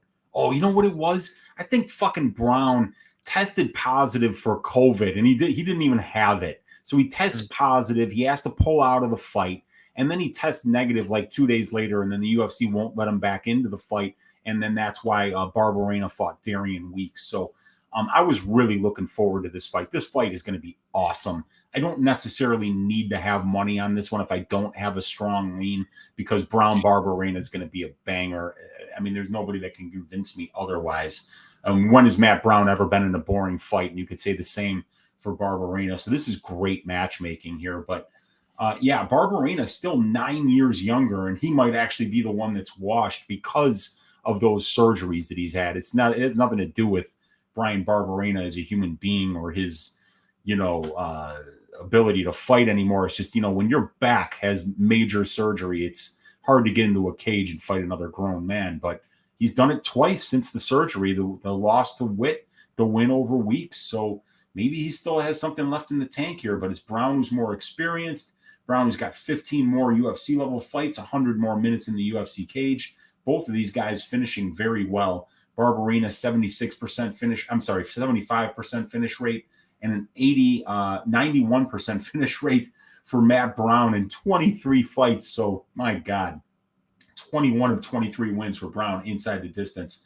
And Brown, definitely a killer be killed fighter. He's been finished in 73% of his 12 losses. And Barberena has been finished in 3 of his 8 pro losses. So both of these guys land more significant strikes than they absorb. It's Barberena who's throwing a lot more volume, but it's Brown who's spending a lot more time in control time positions. Brown's fights are taking place in control time positions about 55% of the time, while for Barberena, it's less than 35% of the time. So, Brown might be the one that's a little bit more able to win minutes on the ground here. We do know that he gets takedowns. He gets 1.5 per 15 minutes. He's getting 20.1 or 20.6% control time for. He's allowing 35% control time, and he has been taken down a lot, 42 times in 28 fights. He's allowing 2.4 takedowns per 15 minutes. But Barberena, that's not his game. He doesn't take people down. So I think Brown has got the ability to win minutes on the ground, and Barberena doesn't. So I like that for Brown. But what I also really like for Brown is the reason that you see people trying to take down Matt Brown 118 times in 28 fights is because when Matt Brown's on the feet, he doesn't give a fuck. He marches forward. He throws hammers. He'll get way into range and he throws more elbows standing up than I've ever seen anybody throw. And he throws them with such bad intentions. He's looking to cut your face to ribbons, and he's very good at doing that. So I like Matt Brown quite a bit here as well. Even though he's a 41-year-old fighter, and that is a huge red flag, it might be Barberena with more miles on the tires, and when we consider the surgeries that he's went through. Man, it's tough. I'm not the kind of guy who's going to be real confident about betting a 40-year-old man, but I think fight doesn't go to decision is a good possibility for this fight. Both of these guys are all action fighters, and neither one of these guys seems to have a whole lot of concern for their own health and safety. So those are the kind of situations when you do like betting the fight doesn't go to decision. Yeah, I thought the fight. Yep. And Dixon saying it in the chat, Matt Brown, Columbus guy, fighting in front of a home crowd. He's got to love this. Yeah, we saw what the home crowd did last night to those London fighters. So yeah. So interestingly enough, they were supposed to fight December 4th, and it looks like Barberena was minus 190 in that fight. Matt Brown was plus 155. And then since then, we have not seen Brown fight, right? But we have seen Barberena fight, and then the odds have completely changed. And now we have, looks like a straight pick'em. Barberena opened up as a plus 130 dog, actually, and he's currently minus 110, and Matt Brown opened up as a minus 150 favorite. So the odds have completely changed since we have seen this fight, or since this fight was supposed to be fought, back in December there. The fight goes to decision, plus 115. The fight doesn't go to decision is minus 155. Yeah, I don't think I'm betting this fight. I guess the fight doesn't go at minus 155 isn't horrible, but I don't know if I want to put money on this fight. How about you? Yeah, that's a little juiced. I thought it might be a little bit closer to even because Barberena has been pretty durable. Yeah. But no, I guess not, man. But when you look at a guy like Matt Brown, 88% finish rate and 16 UFC wins, I guess that does make sense. Yeah, I was hoping it was like a sneaky fight doesn't go, maybe get it at plus money, but yeah, minus 155, they're kind of all over it. But should be a good fight. And we got the next fight coming up. Looks like we have 1, 2, 3 fights left. We do have, let's see how many people, 213. Thank you all hanging out. Leave a like. We do appreciate you guys hanging out on a Sunday night, as always, breaking down some fights. Next, we have one of the best fights on the card, if not probably the best fight on the card. We have Askarov going against Kaikar of France. We have Askarov, 29 years old, 5'6" with a 67-inch reach. Kaikar of France, 28 years old, 5'4" with a 69-inch reach. Kaikar of France is 1 year younger. He's going to be at a 2-inch height disadvantage, but it's going to be France with a 2-inch reach advantage. Askarov, he made his debut against Brandon Moreno, and that fight was a draw. And then after that, he did beat Tim Elliott by decision, beat Alexander Pantoja by decision, and then beat Joseph Benavidez by decision. 4-0 and 1 draw in his last 5 fights. As far as Kaikar of France, he is 3-2 in his last 5 fights. A decision loss to Brandon Moreno, a decision win against Tyson Nam, a submission loss to Brandon Royval, a knockout win against Rogerio Bontorin, and then a knockout win against Cody Garbrandt. Kai Kara-France has been looking really good lately. Well, both guys have been looking really good lately, but Kai Kara-France has been putting guys out, knocked out Bontarin after, battling some adversity in that first round, getting his back taken, almost choked out, knocks Bontarin out at the end of the first round, and then just completely destroys Cody Garbrandt, knocks him down twice and gets him out of there. He's been looking phenomenal, Kai Kara-France. And then Askarov, this guy is very, very good. Elite wrestling, really good grappling, and he has a great gas tank to back it up. Good fight IQ as well. I like both these guys a lot, Weezy. This is going to be a great fight. Yeah, it is. It's really high level. A lot of people don't understand how long Kai Kara-France has been around. He's been doing this for more than 10 years, and he's got 33 professional fights. So, yeah, I mean, he's 1 year younger here. It's going to be a 2-inch reach advantage for Kai Kara-France and 2-inch height advantage for Askar. But, yeah, almost 20 more fights for Kai Kara-France, twice as much time in the pro cage, and about 3 more years as a pro. 4 more UFC level fights, about 30 more minutes in the UFC cage. So he's got a little bit of a tail of the tape advantage here over Askarov, and he's got a little bit of an experience advantage here over Askarov. And let's see, Askarov, 77% finish rate and 13 wins, but for Kai Kara-France, it's a 61% finish rate. So they're both pretty good finishers, both finishing over half of their wins. And Kai has been finished in 5 of his 9 losses, while Askar has never lost. So Askarov landing about 0.7 more significant strikes per minute than he absorbs.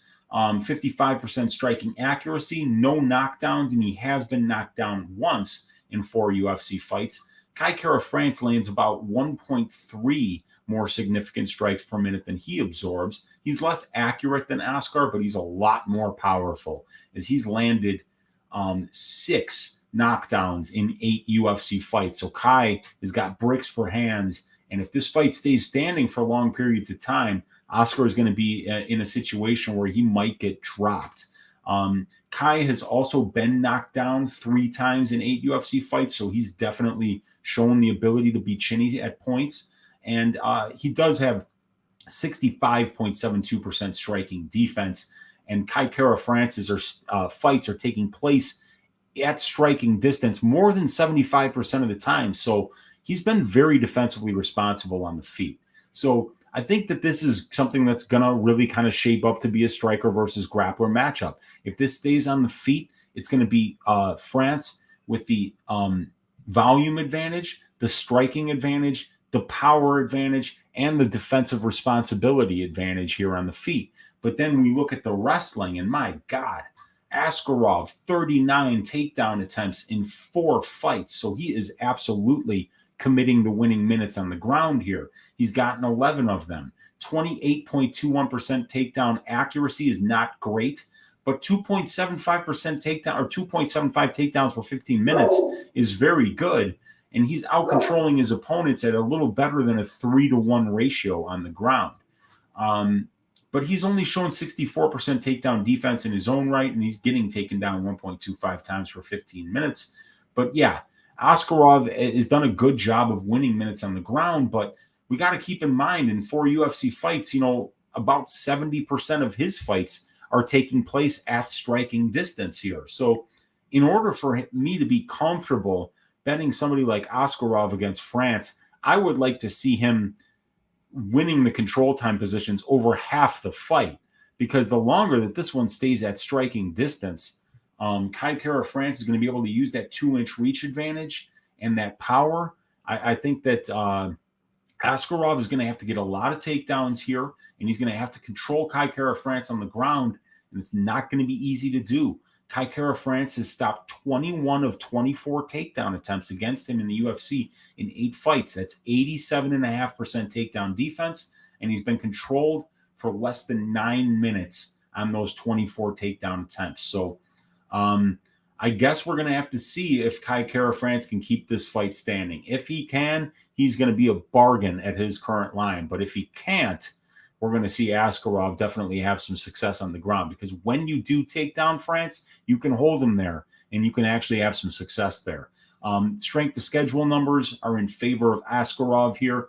1.95 ratio overall to 1.53 for Kara-France, and almost 10 more total fights for Askarov's opponents in comparison to France. The wins are better, and the overall is better for Askarov. So this is a very interesting fight, very high level, striker versus grappler. I think it kind of depends on who you think is going to keep their game plan and who's going to be able to execute the game plan. Will Kai Kara France be able to keep this fight standing, or is Askarov going to be able to make this a real grimy grappling match that takes place in control time positions for the majority of the fight? Yep, good way to break it down there. I'm more so on the side of Askarov making this grimy and taking France down and having success with the grappling, but not at like minus 300. Like the line is just nuts, because if this does take place, in the striking range, Kai Kara France, I really like this guy striking. He has a ton of power. We've seen that, and on top of that, he's very high volume as well. We have seen Askarov get hurt. He got hurt a couple times in that Brandon Moreno fight. So if Askarov is at range with Kai Kara France, Kai Kara France is going to have the advantage there. But Askarov, he is very relentless. 39 takedown attempts in 4 fights is no joke. This guy's grappling is really good, and on top of that, he's young. He's 29 years old. I like Askarov to win this fight, but I would not feel comfortable laying this price tag on him. It looks like he opened up minus 200, which I could understand, like a minus 200, minus 180. Around that area, but minus 300 now for Askar Askarov. Kai Kara France, plus 170, plus 250. It's one of those cases where, I think the line's wide, but I'm still gonna, pick Askarov to win probably a close decision here. So give me Askarov, but I can't bet this fight. The fight goes to decision, minus 190. Fight doesn't go plus 150. Nothing sticking out there, but I'll pick Askarov, but it's a pass from a betting perspective. Yeah, and I just wanted to talk about that Bantamweight fight real quick here. And Kai Kara France is the kind of guy that, he actually can be dominated on the ground for like 80% of the fight. But in that 20% that you're standing, that's all it takes. In the Bantamweight fight, that fight took place for 295 seconds. Bantamweight had 195 seconds of control time. So he controlled 2/3 of that fight. But in that 100 seconds that they were on the feet, that's all it took for Kai Kara France to land one big shot. He got put in some bad positions there on the ground by Bantamweight, but he just needed less than a minute, in order to win that fight on the ground. Less than 60 seconds. That's all it took. And when he hits, it hurts. So, I think that the plus money on Kai Kara France is very interesting this week. I love people who wrestle like his opponent is going to, Askarov. But, Kai Kara France, very dangerous when he is on the feet. He's a veteran. He's fought some really tough competition. Going to be a great fight. This is going to be a very good fight. I'll be sit back and watching this one. Nothing from a betting perspective, but it's going to be a banger. So we'll move on to the co-main event, which is going to be Joanne Wood going against Alexey Grasso. We have Joanne Wood, who is 36 years old, 5'6" with a 65-inch reach. Grasso, 28 years old, 5'5" with a 66-inch reach. Grasso is going to be 8 years younger. It's going to be Wood that's going to have a 1-inch height advantage, but Grasso is going to have a 1-inch reach advantage. Wood, she is 2-3 in her last 5 fights, a decision win against Andrea Lee, a submission loss to Jennifer Maia, a decision win against Jessica Ai, a decision loss to Lauren Murphy, and then a submission loss to Tyler Santos. Alexey Grasso, she looks like 3-2 in her last 5 fights, a submission loss to Tatiana Suarez, a decision win against Carolina, a decision loss to Carla Esparza, a decision win against Ji Young Kim Fire Fist, and then a decision win against Macy Barber. And co-main event here. I feel like Askarov France could be the co-main event, but I'm not complaining too much. What do you think about this co-main event, Weezy? Yeah, great fight. So Alexey Grasso, 8 years younger, that cannot be ignored, and really only about 50 minutes less in the pro cage and 6 less pro fights than Joanne Wood. So, we got different career trajectories right here. Grasso on the way up, and, Wood potentially at 36 years of age, getting near the end. But, it's Wood who's got that experience advantage overall with the 6 pro fights, 50 minutes in the cage, 6 more UFC level fights, about 50 more minutes in the UFC cage. Joanne Wood, 40% finish rate. Grasso, 31% finish rate. It's important to note that Grasso and Wood have only been finished inside the distance by submission, never by knockout. And that Wood only has 1 submission win in her career, and Grasso has none. So this is a good possibility that this fight goes the distance here. And I'm sure it's juiced up to like minus 200, minus 250, but still, I like seeing that because neither one of these girls has a ton of power. And if they're not going to be submission grappling quite a bit here, that we could absolutely see this fight go to decision. Wood, in that 14 fight sample size, showing some really nice striking numbers, particularly in the volume, Brady. 13.43 significant strike attempts per minute. She lands 6.71 and is only absorbing 4.55. So she throws about 1.5 strikes for every one her opponent throws. And she's landing about 1 strike for every 2/3 of a strike that her opponents are landing on her. So really nice ratios there. 50% striking accuracy. It looks like she's landed 1 knockdown in 1,020, or no, maybe it might be three knockdowns in 14 fights for Joanne Wood. That's actually a lot. Grasso has never knocked anyone down, and Joanne Wood has been knocked down twice in 14 UFC fights. So the one that's more likely to go to the grappling here is Joanne Wood, as she's gotten 16 takedowns in 14 fights and is averaging 1.57 takedowns per 15 minutes, while for Grasso, it's 0.28. But both of these ladies, are pretty good at keeping the fight on the feet. Wood's fights take place on the feet about 60% of the time. It's about 70% of the time for Grasso. These ladies' takedown defense is sitting around 60%, both of them, but neither one of them are like high volume wrestlers. So I really don't see this fight taking place on the ground very often. If there's one of these two fighters that's more likely to go for takedowns, it's going to be Joanne Wood here. And then when we look at the strength of schedule, the numbers are almost identical. The ratio is almost identical. The amount of total fights almost identical. It's just that actually over the longer period of time here, Grasso's wins are a little bit better than Joanne Wood's. It's just Joanne Wood's losses are to the little more experienced competition, but the women that Grasso is losing to have a 2-to-1 win-to-loss ratio. So it's going to be a close fight, but we can't ignore that Grasso is 8 years younger here. We can't ignore that despite the fact Joanne Wood is more experienced, that Grasso actually has the better UFC wins on the aggregate. Wood will be the more likely to go to the grappling here, but she doesn't win a lot of minutes down there. But she does have a really nice 55% takedown percentage. So when she does go for them, she tends to get them. I love that volume of Joanne Wood. I think this fight's going to be actually a little bit closer than what the line is telling us it is.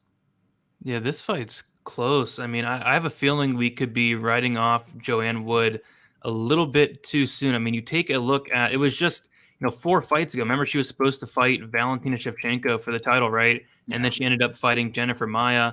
Unfortunately, she gets submitted armbar from guard by Jennifer Maia. And then after that, she puts on the best performance I've ever seen out of Joanne Wood against Jessica Ai. And that was last year. She went out there, she landed 148 significant strikes. She looked phenomenal in that fight. And that was last year when she was 35. She's now 36. I thought she won the Lauren Murphy fight. I had a bet on it, and no, I'm not being biased. I mean, how can you not give that fight to Joanne Wood? She outlands Murphy in the first round 2-1. Murphy does not take her down. The second round is a clear Murphy round, and then in the third round, Joanne Wood outlands her 59-35.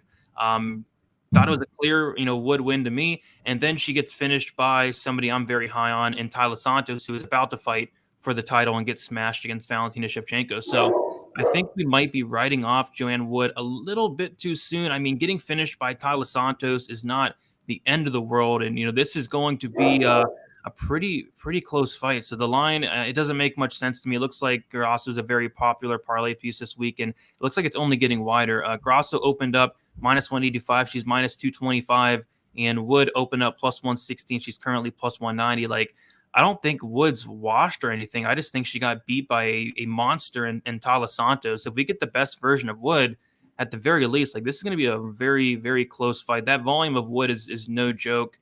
And if she can go to the takedown route, I think it could be really close here. So there's no way I'm playing Grasso at minus 225.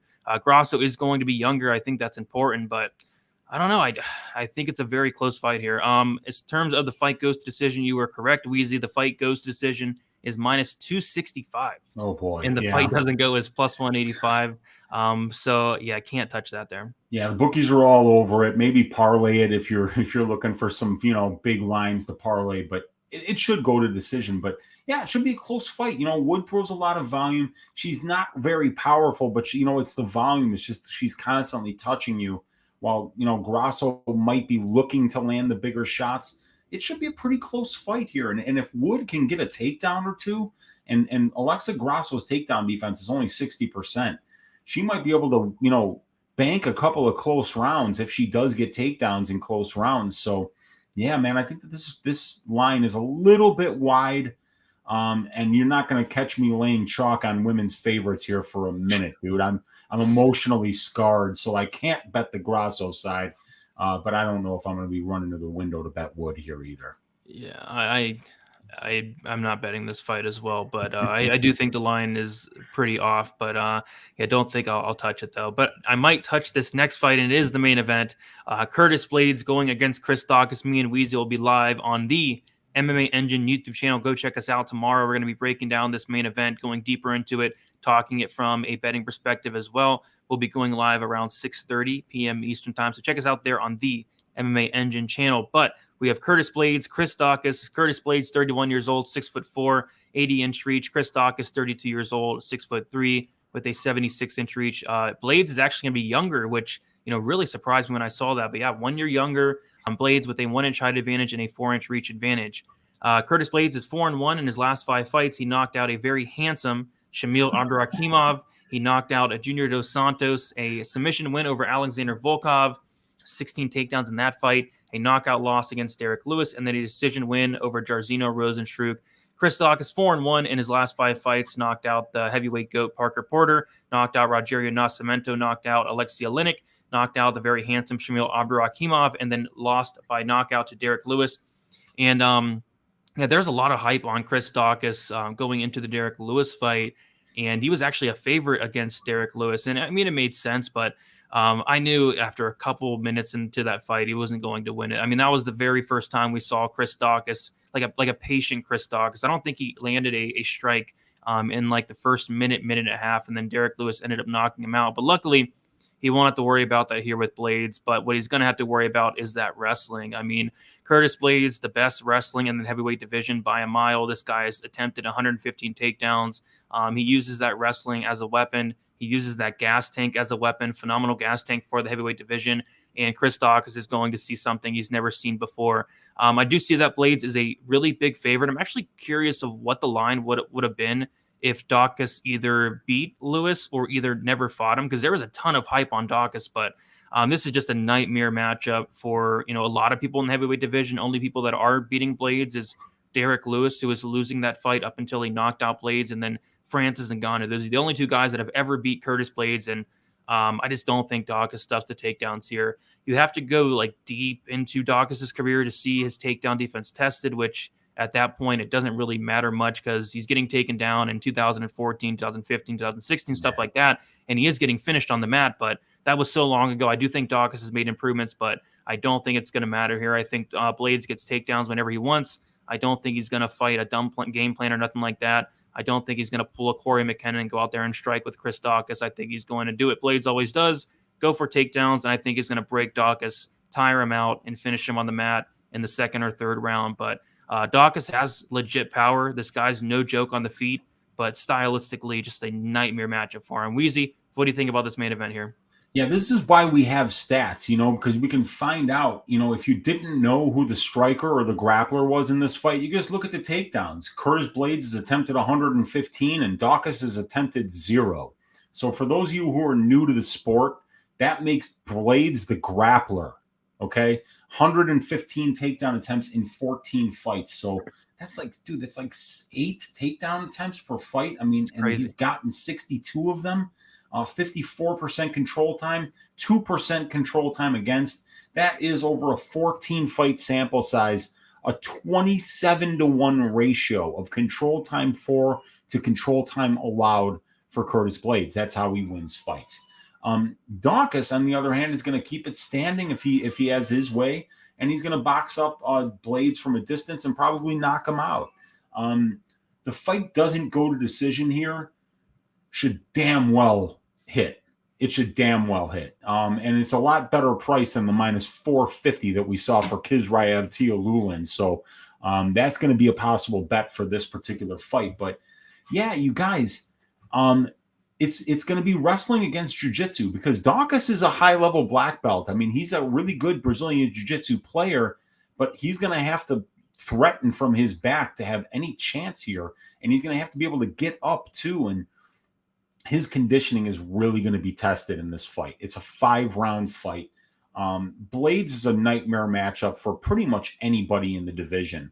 If you're not able to stop takedowns or catch him with a big shot when he's entering on a takedown, you're just going to get tortured in there.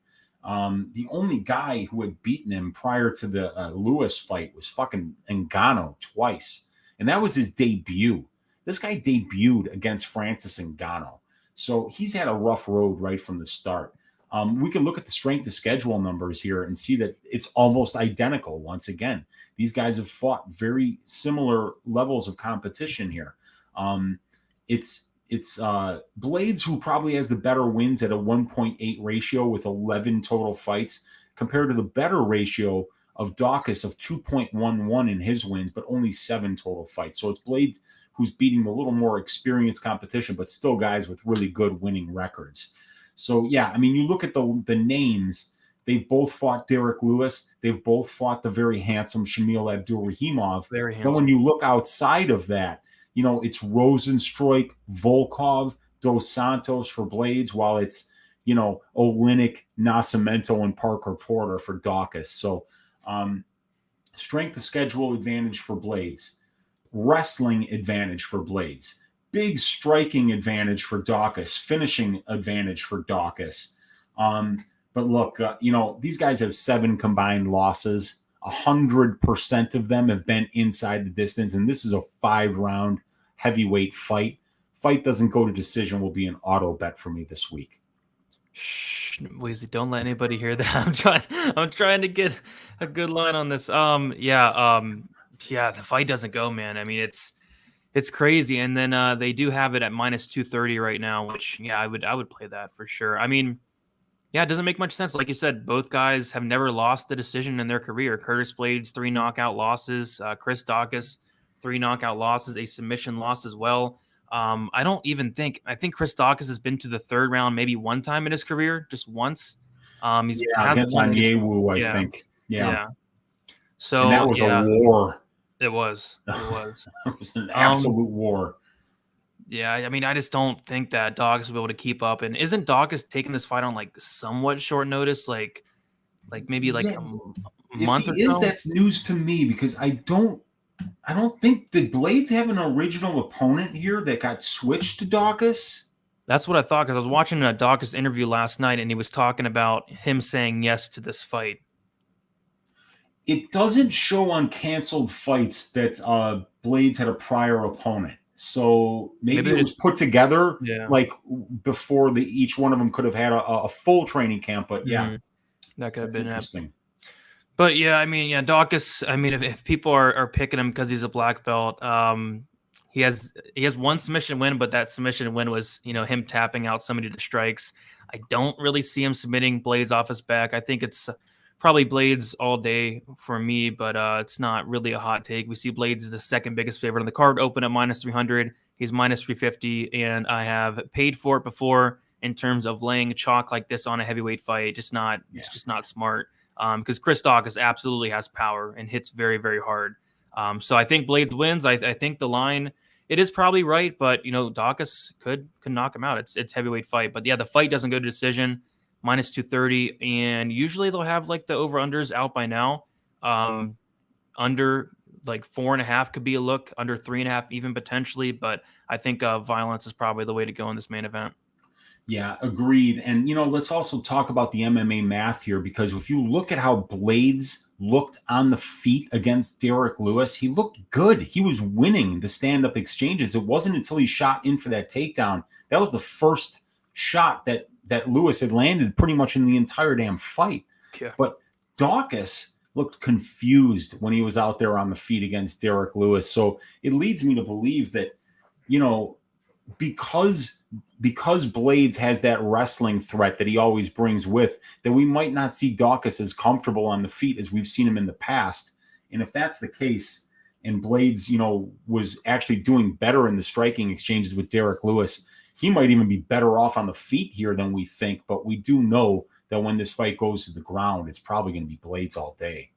Yeah, Blaydes is a really good striker. He's improved his striking a lot, and his chin's really good as well. I mean, look at who's knocking him out, like legit guys. And I think Daukaus could as well. It's just, I don't know. I think Blaydes' smart, takes him down and eventually finishes him there. One other thing I'll be looking out for is the decision-only line for Blaydes. They messed those up quite a bit. Like, they messed up the Krylov one last week. I think they had it like minus 165. But if they mess up this Blaydes decision-only, I would be shocked if Daukaus won a decision. I would too. Yeah. I mean, it would be really hard to picture him like not getting taken down and just kind of like winning a boxing match. Yeah. But hey, it's MMA, dude. Anything can happen. Nothing's a lock. Yeah, Abdulrazak Alassane won that third round against Joaquin Buckley. Never thought that would happen. I did not think that would happen either, but thank God I didn't fucking bet on that fight, because that dude Razak Alassane has burned me so many times. One lesson I finally learned was just don't bet on his fights. Exactly. But yeah, unless Curtis Blaydes pulls a Corey McKenna, I mean, I think he should be fine in this fight. But Corey McKenna. But yeah, we did it 2 hours right on the dot. There we go. Thank you all so much for hanging out. We had a good crowd tonight for a pretty good card in UFC Columbus. Weezy, let them know where they can find you, what you have going on throughout the week in terms of your content. Yeah, check me out on my YouTube channel, Uncle Weezy. I'll be going live Tuesday night, 10 o'clock Central Time, for a full card breakdown of this UFC Columbus card. We'll break down all 13 fights just like we did tonight on Stack Diggers. You can find me on the MMA Engine YouTube channel as well. I'll be doing the main event breakdown of the Blaydes Daukaus fight tomorrow with Brady. We'll do that before the 1 hour before the Die Hard MMA podcast on Pub Sports Radio. And as always, you can always find me on Pub Sports Radio every Sunday for Stat Diggers, every Wednesday for our DFS show, and pretty much every damn Saturday for the watch along as well. It's just great to spend Sunday nights with a bunch of rabid MMA fans. God bless each and every one of you guys for spending 2 hours on a Sunday night with us. And let's stack cash tickets like flapjacks for UFC Columbus. Let's do it. Yeah, it won't be a big card for me in terms of the bets, but I do think it's a pretty solid card. Again, if you guys can leave a like on your way out, subscribe here to Pub Sports. Check me out, DFS_numbers on Twitter, DFS by the numbers on Instagram. My full card breakdown prediction video will be out hopefully sometime tomorrow. And Jimmy saying, appreciate the donut, Jimmy. Brady cutting to 205, and I actually am. I am on my way there, almost there actually. But thank you, Jimmy, for the dono. Thank you guys for hanging out. Again, big crowd, and good luck for UFC Columbus. Let's make some money. See you guys.